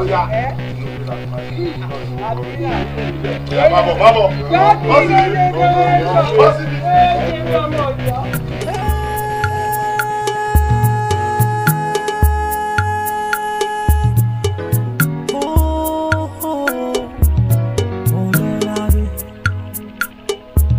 ṣáàmọ̀ òye ní tìyẹ Ọlọ́run mà lóye ìrìn àjò ní kùlùkù mẹ́lẹ́wọ́ orí dẹ̀ ló mọ̀ ìfẹ́ ọ̀rọ̀ ìfẹ́ o bí àdánwò ni o fífẹ́ bá gbọ́kàn wẹ̀ni kò sóhun tẹ́ni ò lè ṣe ṣùgbọ́n òkun tá kò jẹ́ òun jọ̀wọ́ má má fi rún mú kò ṣe é fi rún mú o kò ṣe é fi rún mú.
Olúwatífẹ́, are you serious about this? Yes, Daddy. In fact, ọjọ́ tí a rí wọn ní ojú títì, ẹ need láti rí bí sister mi ṣe react.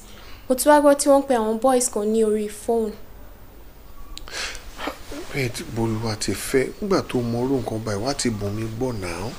Yes, Daddy. Mo really fẹ́ wá aṣọ ni ọtí tí Brother Kúnlé wá report wọn fún yín ní ọjọ́ yẹn ni mo ṣe wá mọ̀ pé àwọn ni. Lọ́mọ ìfẹ́ sọ̀rọ̀ ẹ̀ dábàá Ọlọ́run. I have to do something fast. Mo ní Jésù bí ó bá débò, olùgànbí là ń kẹ́sẹ̀.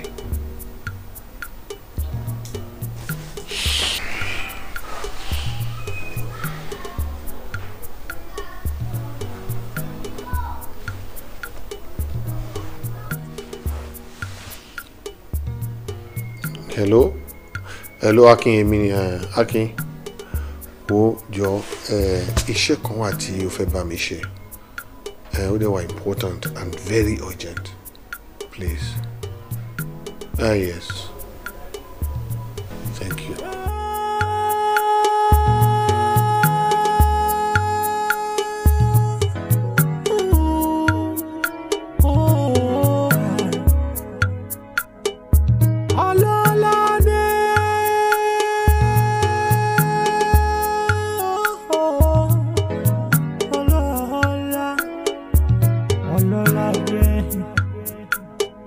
Ṣé ni olówó láyé ṣé kò ráyè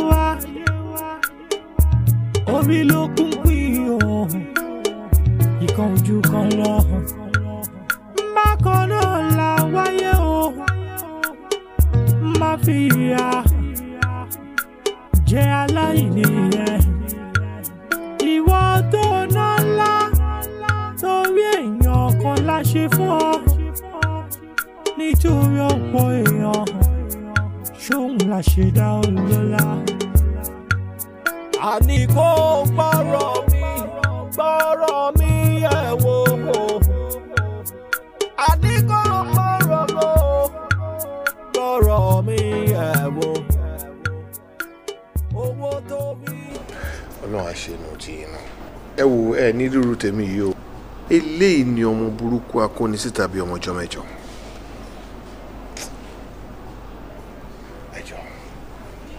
nǹkan tí ojú ẹ máa rí nǹkan tí ojú ẹ máa rí ò ní láìkẹ́ ẹ release ẹ fún mi èmi mọ bí n ṣe máa settle ọ̀rọ̀ yẹn tí n bá délé please.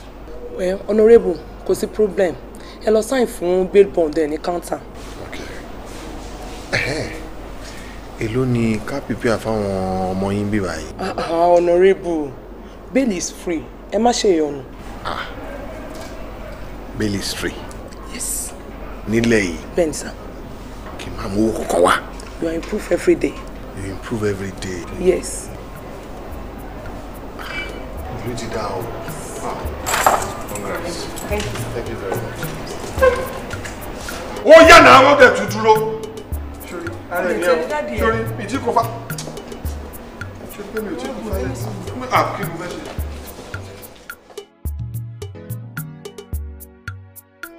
Why? Kí ló dọ́ládé? Kí nìkan náà gan? Kí ló dé tó ya olórí kunkun ọmọ? God. Ṣé ó kàn wọ́n ẹ́ nínú ilé ayé yìí pé orúkọ bàbá yìí fẹ́ bàjẹ́ kó kàn bá mi lórúkọ jẹ́ ṣá kó tarnish image mi? No, it's not good.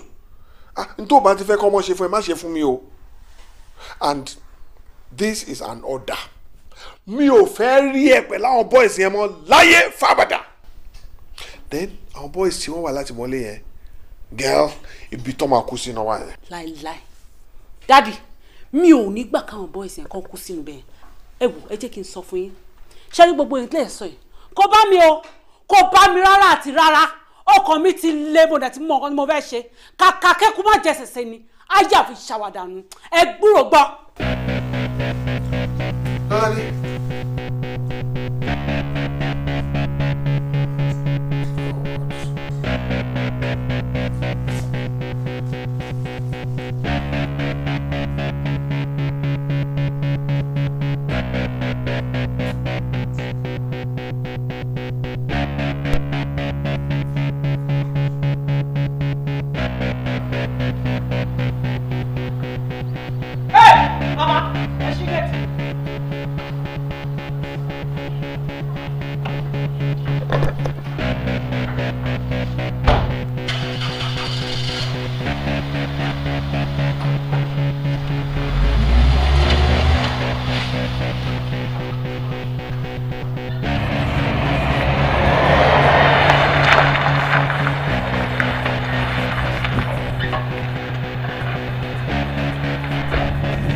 I'm all yours. I'm all yours. Ṣé bí mo sọ fún ẹ ó ní gbogbo nǹkan tó ń ṣe múlẹ̀mí ò gbé kó gbé mo lẹ́mìí ẹ̀ máa lọ sí ó ń bá èmi lérí ó ń bá mi jà ó ń bá mi fà kò sí wàhálà kàkà kíkún má jẹ́ sí ajá mi ṣàwádà. It's over between us. I'm all yours. gbẹ́ni sọ̀rọ̀ jàre ìwọ kọ́ ló dá gbogbo ẹ̀ sílẹ̀ ni wọ́n Fọlákẹ́ sórí o máa gbá Kúnlé lọ́wọ́ ẹ̀ má dẹ̀ tún wọn lọ sọ̀rọ̀.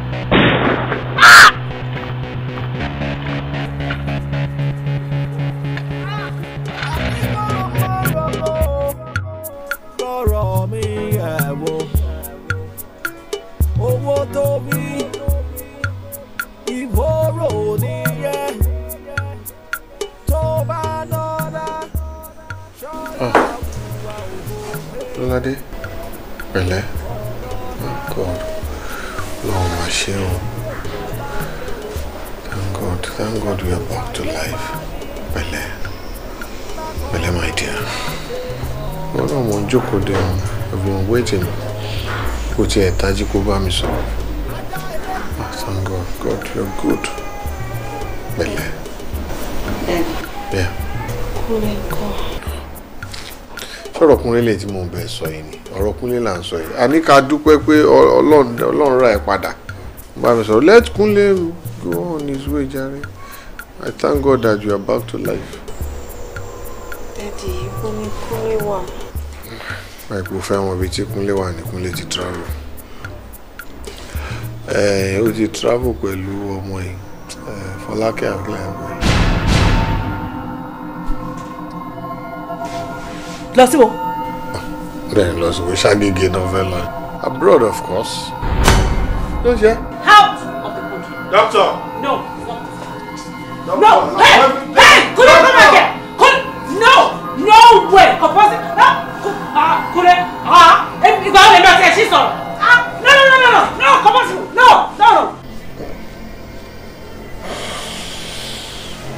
Doctor, psychiatric hospital. Àbí ká gbé ọmọ mi lọ sí psychiatric hospital. Ọgbà wèrè mà ló ń jẹ́ bẹ́ẹ̀. Honourable sir. Yes. Psychiatric hospital ń ṣe ibi tí wọ́n ń kó àwọn wèrè lọ sir. Má fi nù mí. Mo mọ̀ jẹ́. At all sir. Ibi tí wọ́n ti ń tọ́jú àwọn tó ní àrùn ọpọlọ ibẹ̀ ni psychiatric hospital jẹ́ sir. Ẹni tó lárùn ọpọlọ wèrè ni a kàn ń tanra wọn, ẹ kàn ń fi ọ̀rọ̀ tàn wá ni. Nísìn ẹ fẹ́ gbé ọmọ mi lọ sí ọgbà àwọn wèrè. Sir. Yes. Situation àǹtí kò ti critical gan. Fẹ́rẹ́fẹ́ tó já sí ọjà. Kò tó bẹ́ẹ̀ but ní hospital tí wọ́n ń bí apá wo nílé ká nǹkan tá à ń sọ yìí òun la ṣe ń sọ fún wa pé ká refer àwọn lọ sí psychiatric hospital tó máa ti lè tọ́jú wọn dáadáa tó máa fún wọn ní ìtọ́jú tó péye. Sir ẹ rí mi ní ọ́fíìsì tẹ́ bá ti ṣe tán sir so that ma lè fún yín láwọn necessary documents. Àwọn necessary documents máa fi gbọ́ mi lọ sí ọgbà wèrè. Bẹ́ẹ̀ni sir. I'm expecting you in the office sir. Lọ́ládé, see what you have done to yourself. See what you have done to yourself. Bí o ṣe wà ní psychiatric hospital láti gba ẹnìyẹn o.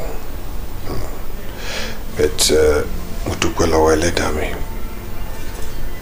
Ààrẹ ti yá sí àdúpẹ́. But then Lọ́ládé, nǹkan kan wà tó máa ṣe fún wa. Please and please, o ní láti change ways ẹ. You have to change for better, please. Gbogbo nǹkan tẹ́ sọ pátápátá ló ti yé mi. Good.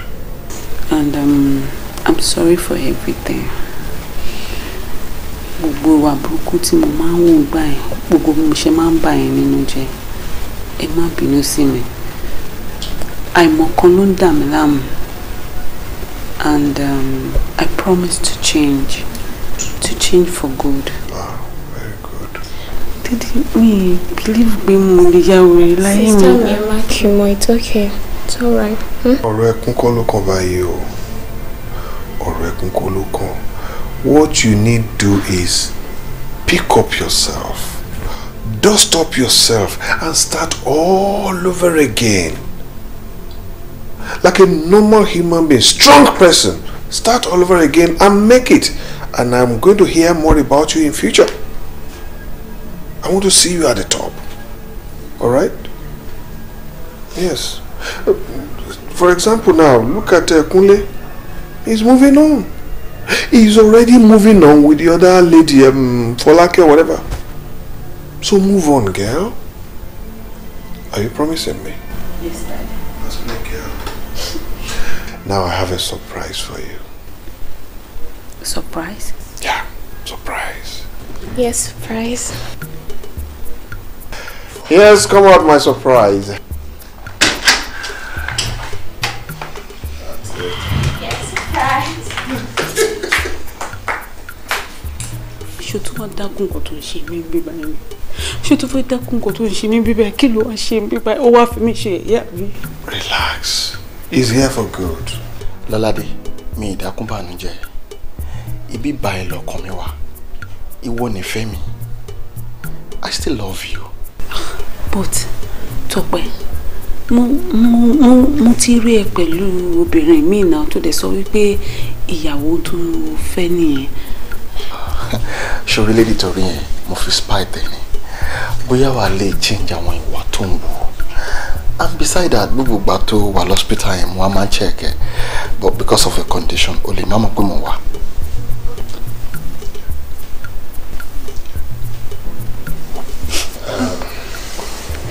I'm sorry. It's okay. Yeah, come, baby.